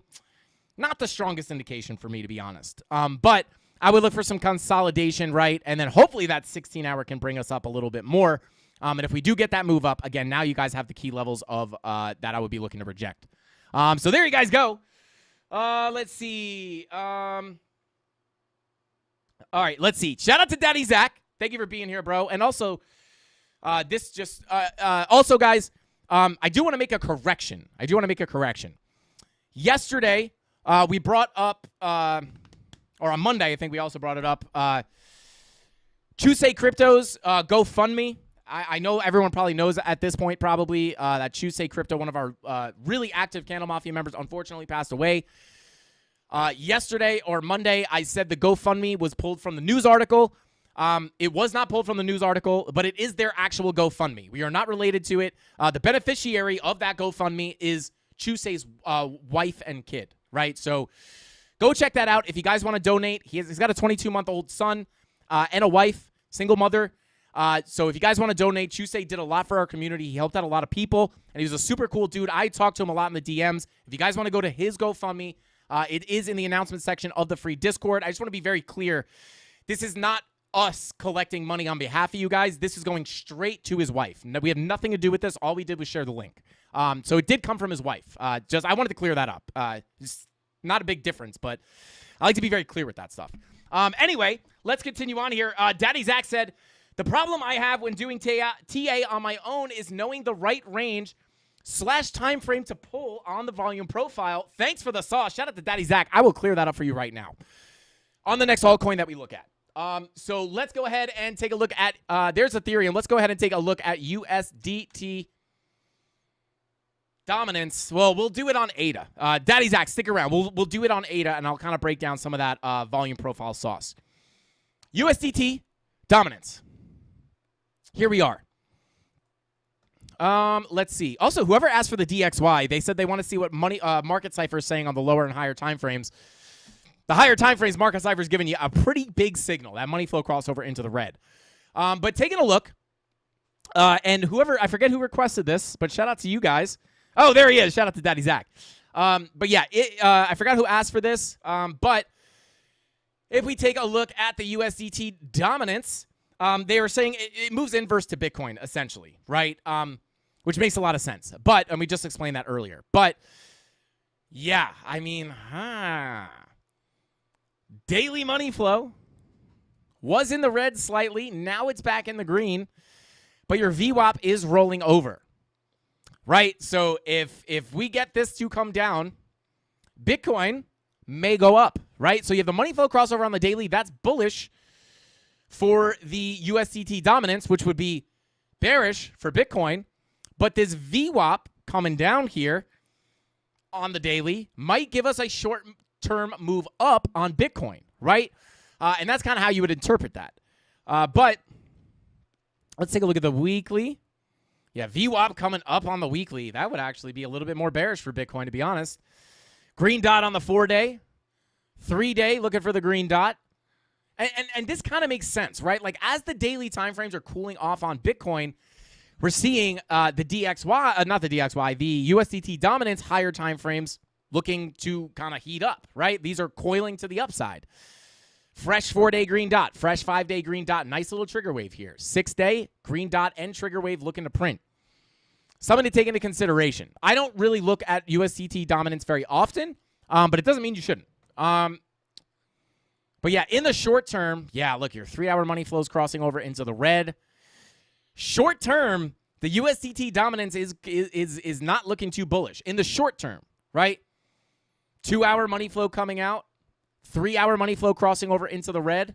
4-hour money flow coming out. VWAPs rolling up. So if we see this money flow continue to roll out on the medium time frames, yeah, 1-hour money flow coming out as well. You know, if we continue to see this money flow come out, we could see the USDT dominance start to pull back a little bit here. And that would be somewhat good for Bitcoin in the short term. But in the longer term, I will say, like the weekly VWAP coming up, that would be a little bit more bullish for the dominance. So that's something to look out for, but that's the longer term. In the short term, like even the 30-minute, like, yeah, all this money flow is starting to come down. 4-hour coming, 45-minute money flow coming out. Yeah, yeah, money flow coming out. Yeah, so short term, this does look like it may want to come down a little bit more, which could give Bitcoin a little boost to the upside. But again, I don't look at this very often. So I just want to be very clear. I don't have my thumb on the pulse of the dominance as I do on a lot of other things. So just take that for what it's worth. Again, I don't usually incorporate this in my TA that often. So take that for what it's worth. Like the DXY, I look at a lot more. So I have a little bit better of an idea of how the DXY moves rather than the USDT dominance. So just take that for what it's worth. All right, let's see. Shout out to Stephen Atwell. Said, I made it to the show, everyone. One test closer to that psychology degree. Let's go. Shout out to Stephen Atwell. Shout out to you, bro. Congrats on that. All right, let's continue on. Taking a look at ADA. I know we got a lot of ADA fans. Any Cardano fans out here? Guys, I think when the bull run starts and, like, when attention really comes back and, like, we're pushing a lot of views and we know there's a lot of new people in the chat, I might troll. Like, when we take polls and see who's new in the chat and it's a high number, I might start butchering words on purpose just to get some reactions. Just be like, all right, who wants to see ADA? Shout out to Cardano. And then just watch people like, oh, my God, this guy doesn't know anything. That'd be really funny, to be honest. Yeah, shout out to Jim Cramer. That's where I got it from, bro. Cardano. But anyway, guys, taking a look at Cardano. Let's see. Shout out to Amr. Says, what can you tell me about Litecoin? I'll take a look at Litecoin. I'll take a look at it. Shout out to Chemistry Bro. Said, bull run and the channel goes straight to 200K subs. I hope so, Chem Bro. I hope so. And D Petty Crypto said you won't do it. Is that a dare? Is that a dare, D Petty? Is that a dare? I'll do it. I'll take you on. Let's go. All right. Tony Cardano. I love it. All right. Taking a look at ADA, guys. Not much has changed since the last time we looked at it, right? Last time we were probably looking at this, potential green dot on the 4-hour to give us a move back up to the high of the range. That green dot didn't do anything. That green dot just literally didn't do anything. Just kind of sat us sideways. However, yeah, looking for a red dot on the 4 hour. Ooh, 2 hour green dot printing. This is interesting. Ada hitting us with a curveball. Let's go. Yeah, green dot looking to print on the 12 hour. 16 hour green dot looking to print as well. Daily VWAP. Money flow coming out. I'd be careful. Yeah, I'd be careful. Now, you want to remember that you have this kind of this bigger range, right? You got this bigger range to keep in mind. But as we go sideways here, we can come down to a lower time frame and analyze this volume separately, right? So let's pull a local range here. And now we have a little bit more of a idea of what's going on here, a little bit more context, if you will. But 15-minute, 15-minute VWAP coming down. I mean, listen, we deviated from the local value area low. We got sucked back into the range, held the POC as support. We may be on our way back up to the value area high at 30 cents. That's the next level of resistance I would look at for Cardano. Now, with that being said, you might bing bong around here a little bit. Let's take a look at the 30-minute. Money flow crossing over into the green. That's not a bad look. 8 hour looking for a green dot. Guys, 8 is kind of hard to read right now. I'll be completely honest with you. I would take these levels. I would look at these levels. Key support is going to be your value area low coming in at 30 cents, about 0.3028 cents. If you can't get, if you come back down here, I'd look for support. I would just kind of watch for more bing bonging. This kind of looks a little bit indicative of sideways action, if I'm being honest. Not the best, not the easiest thing to read here. 4 hour. Yeah, I would look for the 4 hour red dot. Hard to read. I'm just going to give you guys a level. This is really hard to read. I'd watch this local range, guys. And let me refine this level.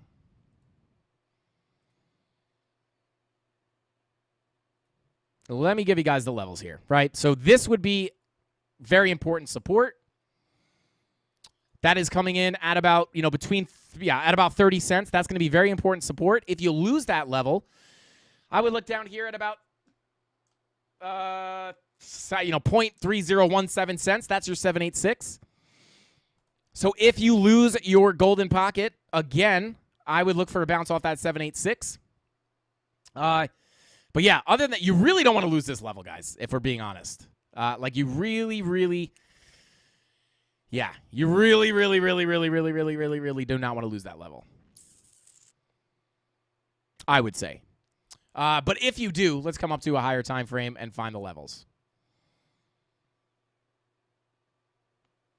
Yeah, I mean, if you lose that level,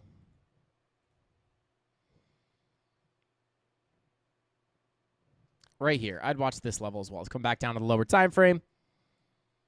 Yeah, 29 cents. 29 cents is another level to watch. 0.2979 cents. If you break below this range, I would look over there.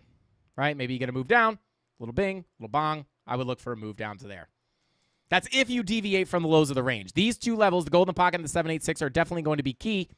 But if you wind up losing the 786, I would look for a move down to about 0.2979 cents.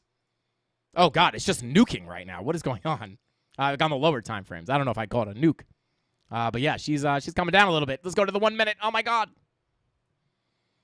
But there you go. That's what I'd be looking at on Cardano. A little hard to read, if I'm being completely honest with you guys. But there you go. Those are the key levels that I would look at, for sure.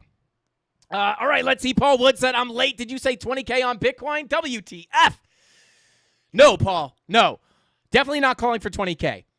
But if we wind up coming down, this move winds up being bigger than we expect it to, and we lose 25K, we could move as low as 20K. But I am not calling for 20K yet.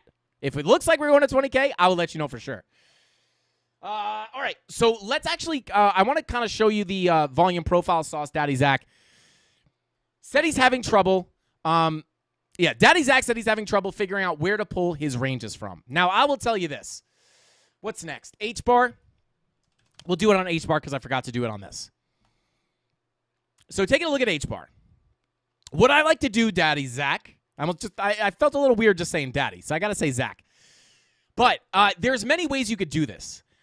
I like to experiment, or I should say, I'll tell you that don't be afraid to experiment. What I typically like to do, actually, H-bar is not the best thing to look at for this, right? But this is what I would do, right? This is typically what I do. Let's go down to the 45-minute. And what I like to do is I find the sideways price action, and that's what I will do. I'll analyze the range of a sideways price action, or I analyze sideways price action, right? So if I'm looking at price here, I see a big move down, a lot of bing bong, bing bong, bing bong, bing bong, right? Like this is basically, mostly sideways action, right? So I would go ahead and pull it basically like from the low. I think maybe this confuses people because I pull my ranges very quickly. This is like kind of a bad sideways range as an example. But yeah, like right here, this is a clear range, right? You have significant lows here, significant highs here, right? So what I would do is I would just look at this as like draw a box, right? Like try to see if you can find the range, right? Like let's see. All right, we got highs here. Generally, we have, basically have lows here. You got to ballpark it, right? Like eyeball it. So, we have highs here, multiple reactions down here. Like maybe this is a significant range. So what I would do is I grab it and I would pull like that. Oh, baby, we nailed it. We nailed it. Look at that. We don't even need the VPVR anymore. We don't even need it. We just make our own levels. Beautiful. Well, there you go. I mean, I've been doing this a long time, so I can kind of guess where the levels are going to be. But there you go, right? There's really no right or wrong answer, really, right? Like, it's just what do you want to analyze, right? Like, what price action are you looking at? For me, if I'm in bar replay mode, right, and I think that let me zoom out. And let's go bar replay, and let's go here, right? So if I'm looking at this live price action, right, let me go ahead and get rid of all this. And I'm like, okay, well, we've been going sideways basically for quite some time here. So let me go ahead and pull the range, right? You pull the range, and now I know, okay, cool. Significant highs here, significant lows here. Now you have context. What is likely to happen here, right? Well, I mean, just looking at the volume profile, we're probably going to go up. Now, there's no guarantees. That's definitely not going to happen all the time. But let's see what happens. Well, look at that. We got to move up, right? You came back down, but you came up at least to the POC, right? And what do you look for when you hold support on the value area low? You go straight to the POC. Not straight, but you know what I mean. So there you go. I basically just look for sideways ranges, and that's how I use it. You could also use this tool to, like, would you be wrong for pulling your volume all the way back here? No. You're just looking at a different range, right? And obviously, this one's a little less clean. You deviated a few more times, but it doesn't make it invalid. So I would say don't freak out about getting the exact, like, don't worry about that. Just kind of play around with it and then see how price reacts with it, and you'll start to feel it out. Like me, I might start by seeing, like, okay, we came, big move up, big move down, and then right here we kind of started bing-bonging around.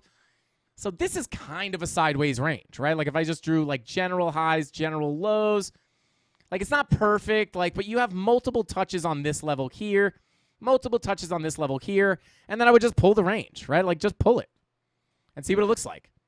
Cool. And then, I might look and be like, oh, you know what? Like this actually looks like a little bit of a cleaner range. Like, let me move it. So there's really no like perfect yes or no answer. You could also use, I'm not going to get into this too much. Sometimes I'll use volume profiles to analyze a trend, right? Like I'll just, like, this is not a range. This is a downtrend, right? So what I'll do for this is I'll actually turn off the value area low, the POC. Actually, I'll keep the POC on. But what I'll do is I'll just make the value area 100, right? And just so I could see all of the volume here, right? And now I'm analyzing this trend. So what this basically does, oh, God, I didn't really want to get into this, but now I'm analyzing this trend. Now, when the trend ends and we come back up, where can I expect price to go to? Well, I can look up towards these high volume nodes, right? And what happened, like you could see through this gap, we got a big move up, a quick move up, right? And then price clung to the high volume nodes, so on and so forth. I would also expect potentially to come up to that POC and bearishly retest it and then get a correction to the downside. I'm not going to sit here and wait to see if it happens. Okay, hang on. I think it just happened. Almost. I guess we might as well. We're closer than I thought. Will we get the move to the POC? POC acts as a magnet. Boom! There we go, right to the POC, right? And I'm not going to get into it too much, but I'll even use the volume profile to analyze just the range to figure out what the points of interest are going to be on the way back up. So there you go. Are we going to reject this POC? Now I got to know. Now I got to find out. Or are we going to flip it to support and get a big move up? Let's find out. I want to actually come up to a higher time frame so we don't have to wait so long. Let's just see. Are we gonna reject the POC or hold? And there it goes, right? So that's kind of how I would use it. I would say, well, when we come up to the POC, if we don't reclaim it decisively, we might get a big rejection there and continue down. So there you go. Hopefully that helps you out, Daddy Zach. I'm going to be coming out with a lot of content, obviously, on the volume profiles and how to use them more specifically. But the answer is, Daddy Zach, don't worry about getting everything perfect, right? If you're looking to get the exact same levels as me, you're going to have to pull it from the exact candles that I do. But it doesn't mean that if you pull it from a couple candles back or a couple candles before where I am, it doesn't mean that your level is wrong. So just understand that. But there you go. All right. Oh, God. Shout out to Crespo. Let's go. But there you go. So there's no real right way to do it. And there's a million other ways to use the volume profile that I literally couldn't. If I made a video every day, I could come up with new ways or show you guys new ways to use the volume profile that I have never talked about. So there's just a bunch of ways to do it. But there you go. Great sauce. Thank you. Shout out to Daddy Zach. Right. It's a range. Yeah. Okay. There you go. All right. Let's see. All right. Continuing on here. I don't know what's going on in chat, guys. I'm not really concerned about figuring it out because I love you all. And I think there might be some inappropriate stuff going on. I'm just going to let you guys have fun. So there you go. Shout out to you guys. Let's see. Okay, so back to H-bar. Let's take a look at H-bar or H-bar, as some people call it. Let's take a look. Okay. Not sure what. Okay. Well, there we go. I guess we were looking at some kind of bearish divergence here. Question is where? Let's see. Can we find it? 8 hour? Oh, there it is. Well, there you go. 8 hour bear div. Wound up playing out, I guess. Probably have it on the 4 hour as well. Not quite. 5 hour? 6 hour? No, 8 hour bear div. Get rid of some of these lines. Higher highs on our price action, lower highs on our momentum waves, wound up playing out here. And where do we go? Well, we went right to the golden pocket retracement. Got a bounce. Then right to the 786, another bounce. And now we're sitting right above the 786 again.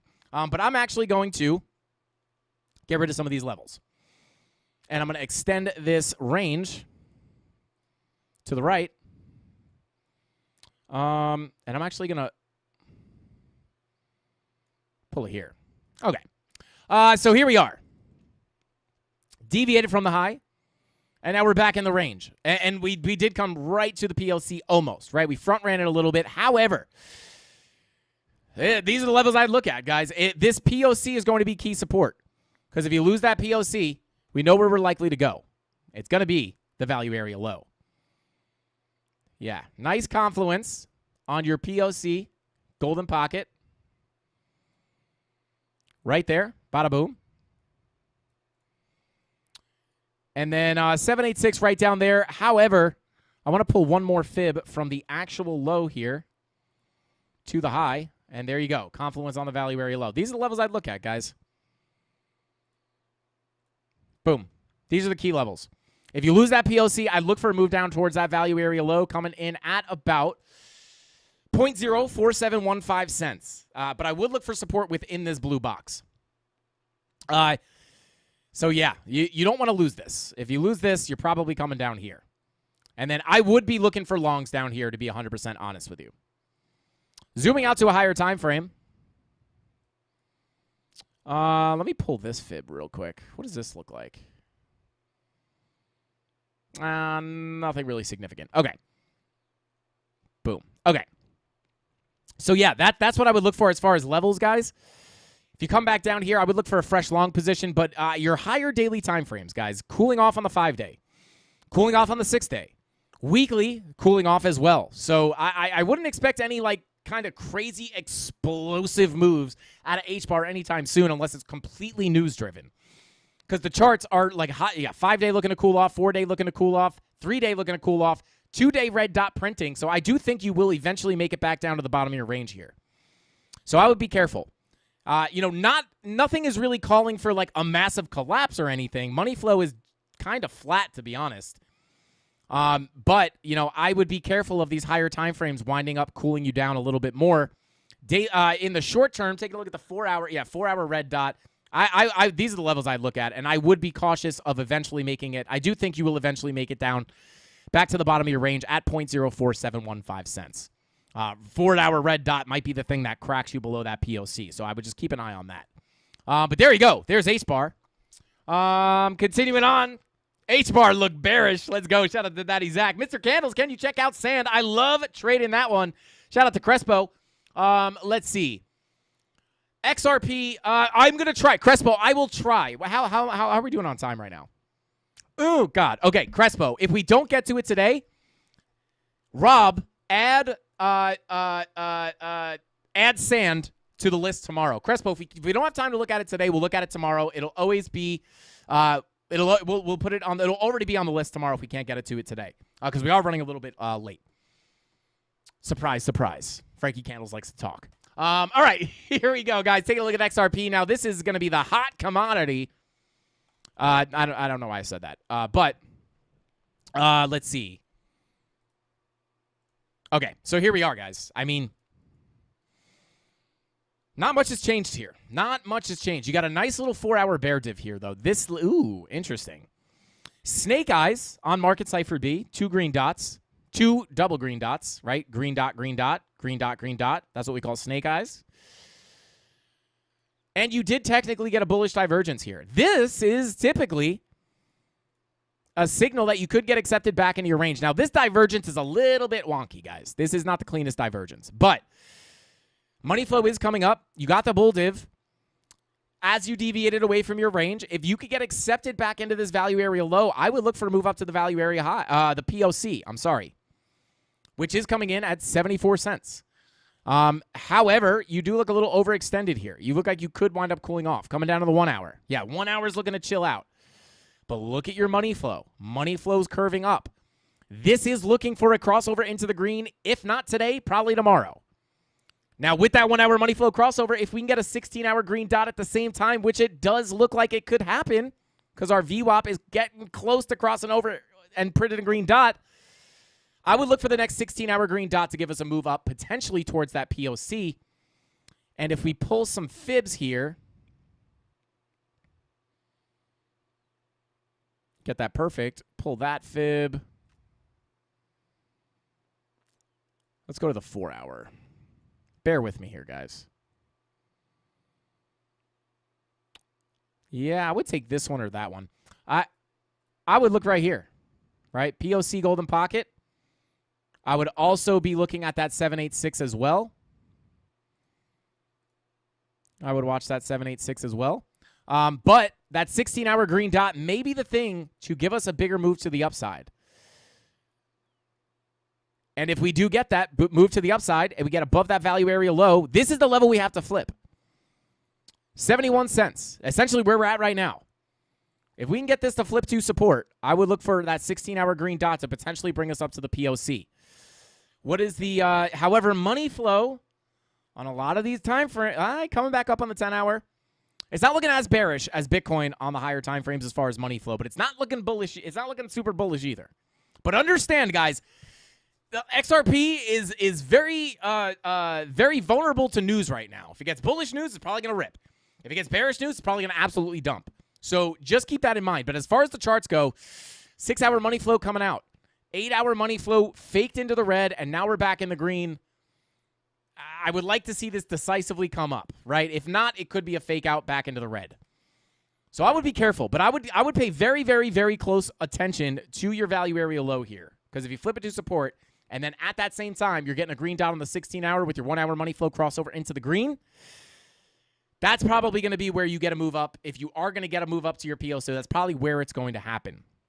Now, if we don't get that, or if we get a move up to the POC and we wind up rejecting to come to put in a lower low, levels remain the same for XRP for me, right? These are the levels that I would be looking at. Right? This blue box down here where our golden pocket retracement of the entire move up is, this would be a great place for a higher low to come in. This is a big area of interest for me. If we break that level, your 786 of that same fib pull is... Hold on, guys. Hold on. This little dot. I need to get rid of that. I'm sorry. I need to find that dot, guys. This is going to drive me nuts. Where is it? Where is it? There it is. And it's gone. Okay. Back to the TA. Yeah. I would look at the 786 comes in right here at about 56.5 cents.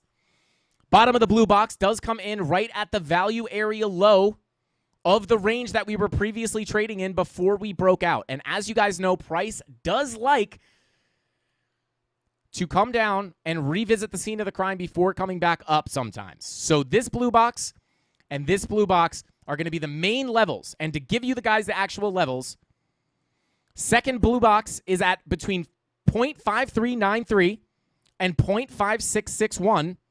And then that first blue box is between 0.6266 and 0.6520.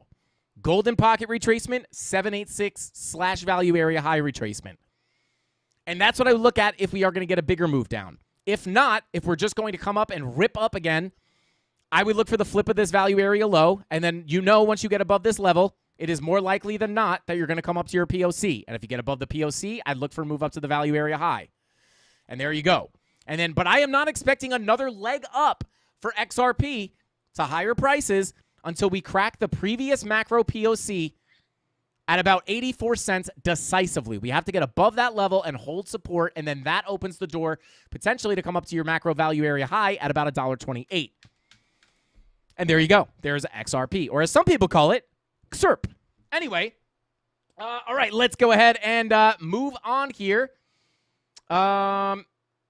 Let's see.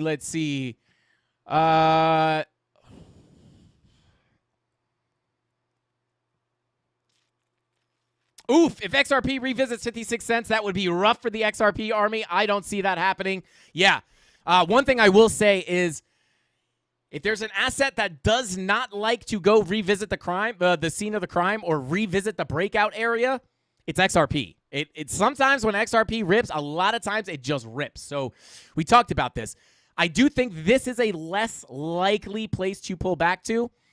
Golden Pocket, not really out of the question. We actually got pretty close to that. Yeah, I would be cautious. I wouldn't be like betting the farm that we're coming down here. I would agree with you, man.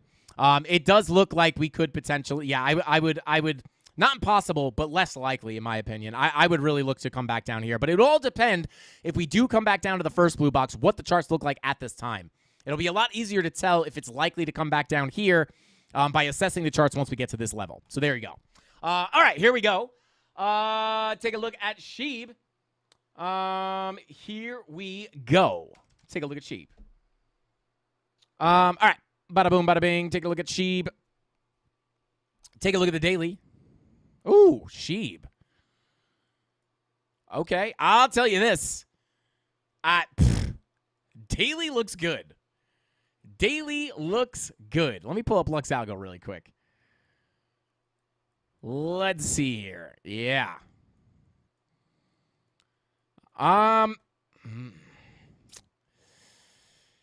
Sheeb looks good on the daily, guys. Yeah, you got a bullish change of character, which is obviously bullish. You also, let me pull up. Yeah, you have a bullish change of character on the daily, right? On top of that, you have a green dot printing on Market Cipher B with some of the most bullish money flow you could have. Money flow coming straight up here, looking for a crossover into the green at the same time as a green dot. When you get these money flow crossovers at the same time as a green dot, when the VWAP and the money flow are crossing over at the same time, a lot of times that can give you a significant move up. Now, I would be watching this bearish order block up here at about, I'm not going to read out the numbers. I'll draw a line so you can screenshot them. I would look for resistance on this bearish order block right here between these two prices. Not going to say them. 918 and 879. However many zeros there are. This daily could easily push us up to these prices. And when you put it in terms of volume profiles, if we try to pull a, well, let's see if we got any significant other levels near there. Let's pull it from this high, this swing high, all the way to the actual low. Do you have a golden pocket right above that level? Yeah.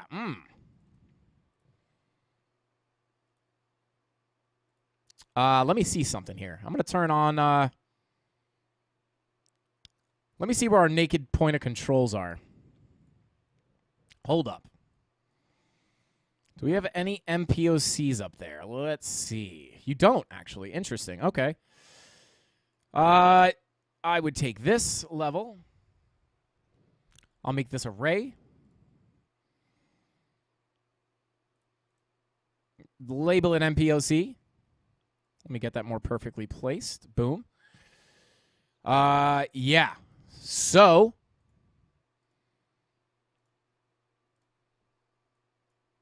these are the levels I would be looking at, guys. And I will actually, I'll pull a range as well. Pull this whole thing here.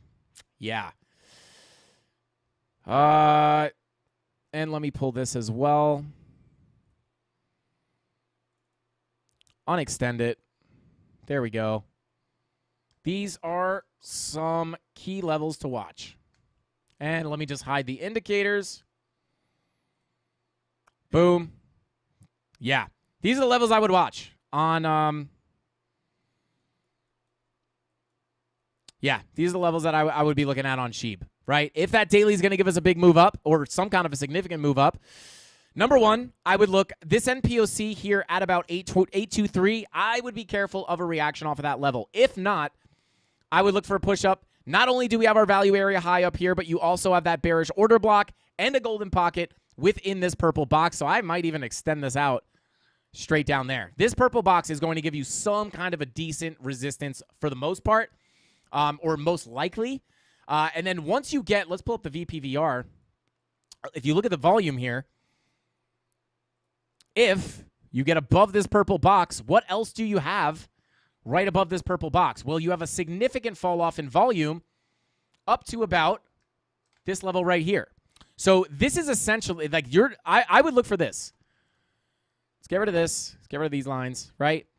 I would look, if you could get past this MPOC, I would expect some kind of a reaction off here, but if you get above the MPOC and the value area high, I would look for resistance in this purple box. But if you could flip this to support, I would look for a quick move up to this level here, 988.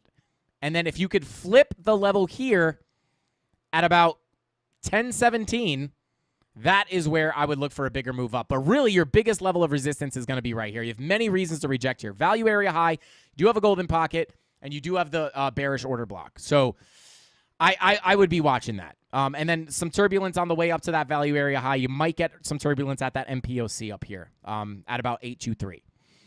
So there you go. Let's see. Ada will bing bong around. That's what it looks like. DOS safe. That is what it looks like. I'll be honest. Let's see. Am I watching in 5x? Oh, 0.5x. Shout out to Dave Digital. Am I talking slow? That would be the first time. Dave, tell me if I'm talking slow. That would be the first time I ever heard somebody say I talk slow. And if that's the case, probably have to do something about that. Do we need more Aztecian Cactus Moss Water? I do think so. All right. I think that's all the time we got. I think that's all the time we got tonight, guys. I don't know why I can't talk right now. I don't know what you guys are talking about in chat. Prison. Slow AF. Shout out to Dave Digital. Really? Like spending a long time on things or talking slow? I doubt I'm talking slow. I don't think I've ever talked slow before. Slow mokin'. Shout out to Crypto Crab, man. But yeah, guys, I think that's all the time we got for tonight's live stream. Shout out to the 517 people still in the chat right now, sticking around till the end of the stream. Wick says, no, Dave. Frankie has us on 2X. Yeah, shout out to Crespo said, you don't talk slow. We just listen fast. Slower than usual. Really? Shout out to V-Slim. Slower than usual. Interesting. Are you even awake? Seeing you in slow mo. Yo, are you even awake? Is it a good thing or a bad thing? Let me know. Because I think V-Slim said never slow. Yeah, interesting. I mean, I don't know if it really makes a difference. That is interesting, though. It's very rare that someone says I've been talking slow. But I guess when you talk really fast, when you talk slightly slower, they're like, oh, my God, this is slow motion. I think they're talking about Rob. Yo, I don't know what's going on. Guys, this is the most disconnected from chat I've ever felt. I have no idea what's going on in chat. I have no idea. It's a Tuesday. Yes. Not good or bad. It just is. Shout out to Dave. I love that. It's not good or bad. It just is a thing. Yeah. Shout out to you guys. I'm not slow. I'm drunk. That Rob said that, not me. Well, I said it, but I'm talking about Rob. I'm not drunk. Rob's drunk. Maybe. I don't know. Anyway, all right, continuing on here, guys. Let's go ahead and pull up our Wheel of Pain and Pleasure. I have to type in picker. Hold up. I have to type in picker wheel, not Wheel of Pain and Pleasure. There we go. Let me just set it up really quick. Giveaway. Giveaway. Giveaway.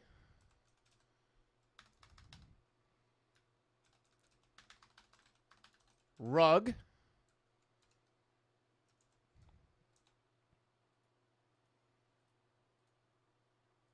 everything okay? Okay, there we go. What happened? What is going on, guys? What is going on, everybody? Welcome back to the channel. I'm just kidding. Okay, there we go. I don't know what just happened. I think I just got hacked. Okay, here we go. Bada boom. Spin numero uno. Guys, it's like my life mission to get these ads off. I can't get them all off. Go away, ads. Anyway, spin numero one. Here we go. Guys, I don't even know. Yeah, I think you guys have slightly higher odds right now. No, I don't like it. Hang on. How many likes do we have? Hang on. Hey, look, we're on TV, guys. Hey. Whoa. Anyway. Where's Creighton C been? Where is it? Creighton, are you in here right now? I hope he saw the Sunday Sauce video. We shouted Creighton C out on the Sunday Sauce because, as you guys know, Creighton C is the like police. That's his job here at Frankie Candles, is he's the like police. And when I told people to smash the like button in our Sunday Sauce video, I said, shout out to Creighton C. Shout out to him. All right, let's see. We got 497 likes, guys. If we get 550, by the time I'm done spinning, I will spin the wheel 10 times. All right, let's see. Let me go ahead and enable wait. And then we'll do 1.5. And then we'll do 1.5. 1.5. I just always I just rig it in your favor. Let's go. And maybe we'll get away with, we'll take one rug away. Here we go. Spin number 2. Let's go. Like. Shout out to Gen Z. Shout out to you, bro. Y'all better like this vid. Shout out to Crypto Patriot. If you guys are a Patriot, go ahead and smash that like button. Shout out to you, bro. Appreciate you. How many likes are there? 504. Yo, shout out to Dave Digital. I'm not going to pry. I'll just take that for what it is. Oh, Rugged. Let's go. Creighton's getting hair plugs. Since he never got a hat. Wait, I thought V-Slim needed the hat. V-Slim, did you get your hat yet? Shout out to V-Slim. Let's see. Like if you're going to be a millionaire. If you want to be a millionaire in the next bull market, guys, smash that like button because it definitely 100% has control over you being a millionaire. Zeus Cat said, way to go, last minute like squad. Let's go. Yeah, they're pushing it. They're pushing it up. Let's go. Let me call my cousin in India. Shout out to Brent. V-Slim said not yet, any day now. Yeah, I think it did go out. It should be on its way there. What happened? Did I not rig this in everyone else's favor? Like, how are we? This is not the best day for giveaways. What is going on? Oh, I already spun it 7 times. I'd like to phone a friend. Shout out to Wick. All right, I spun it too many times, guys. We were only supposed to spin it 5 times, so technically we have 3 giveaways out of 5 spins, which it's not that bad. It's not that bad if you're asking me. But anyway, Shout out to Mark Dutch. I don't know exactly what that means, but I'm not gonna ask questions tonight. I'm just gonna let chat do its thing. But yeah, with all that being said, guys, that's all the time we got for tonight's live stream. And with all that being said, guys, that's all the time we got for tonight's live stream. I appreciate every single one of you guys for tuning in and hanging out to the last minute of this live stream. I think I might be talking quietly, guys, because it's 700 degrees in here. That might have just been like, it's like the air is just thick, and it's making me move slow. But anyway, guys, that's all the time I got for tonight's live stream. I'll see you guys tomorrow. Same place, same time, 5:45 p.m. Eastern Standard Time, right after ATB. And go check out the free Discord, guys.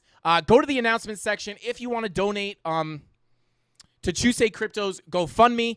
Definitely go check that out. I'm actually going to do it right after the stream as well. But with all that being said, guys, I'll see you here tomorrow. Same place, same time, 5:45 p.m. Eastern Standard Time, right after ATB. Shout out to my guy, Shout out to Mrs. Candles. You know what? We'll just say it. Shout out to Mrs. Candles. And you know what? Wick said that DZ confirmed his love for me. And I'll just do this publicly. I confirm my love for DZ as well. Shout out to Mrs. Candles. Are they different people? Obviously, guys. Obviously. Are they, though? Anyway, I'll see you guys tomorrow. Same place, same time. You know the rest. Hasta pasta. Frankie Candles out. Bing bong.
What is going on, everybody? Welcome back to the channel. And in today's video, I want to do a quick tutorial and show you guys what volume profile indicator I actually use. And this is all thanks to Mysterious Tapestry for asking this question in one of my previous live streams. So I just want to make this quick video to show you guys what volume profile tool that I use. So let's go ahead and jump right into the charts. Here we go. Editors, take out that first sentence. So, guys, here we are on the Sheeb chart. And I'm going to go ahead and clear the TA here, guys, and show you exactly what indicator I use for the volume profiles. Now, volume profiles have multiple different types of volume profiles. And if you want to look for them, number one is to have access to all the volume profile tools. You're going to have a paid version of TradingView. However, if you only have the free version, you will have access to the fixed range volume profile, I believe. But to get access to the visible range and some of the other ones, you have to have a paid version. But what you're going to want to do, whether you have a free account or a paid account, to figure out which ones you have access to, come up here to your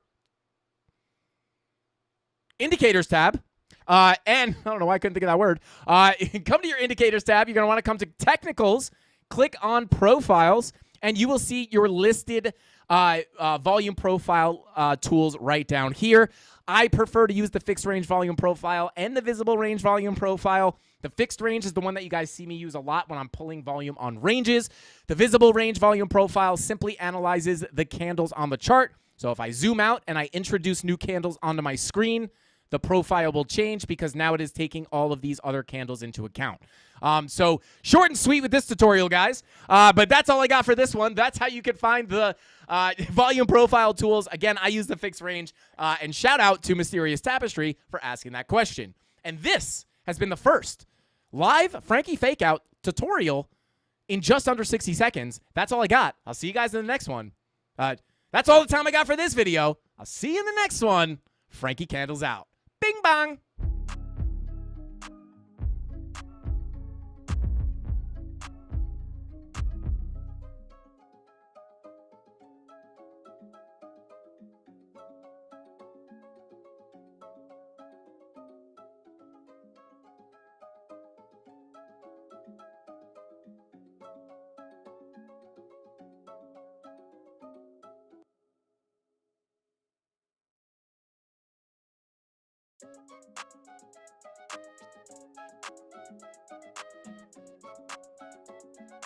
Tyler Ramos.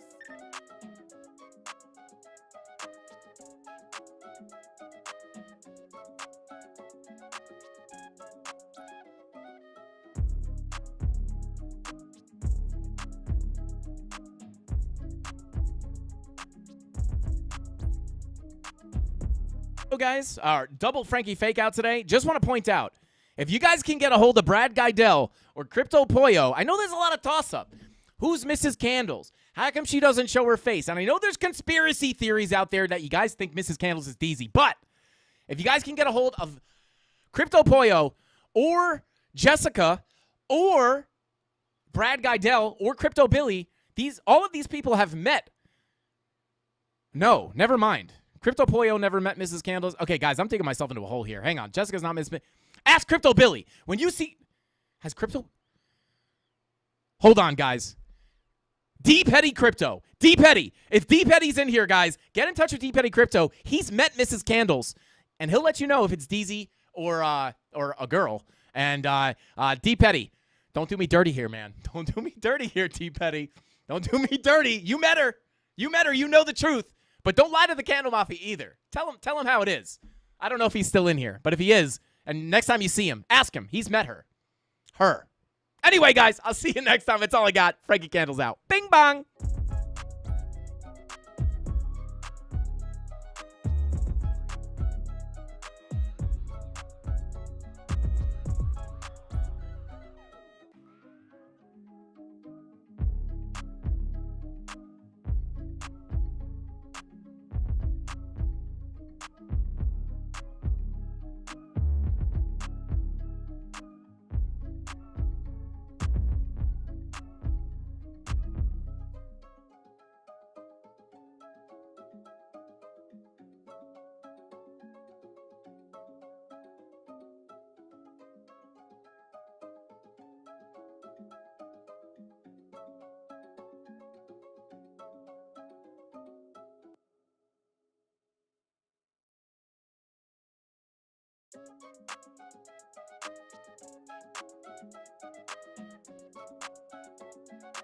Tyler Ramos.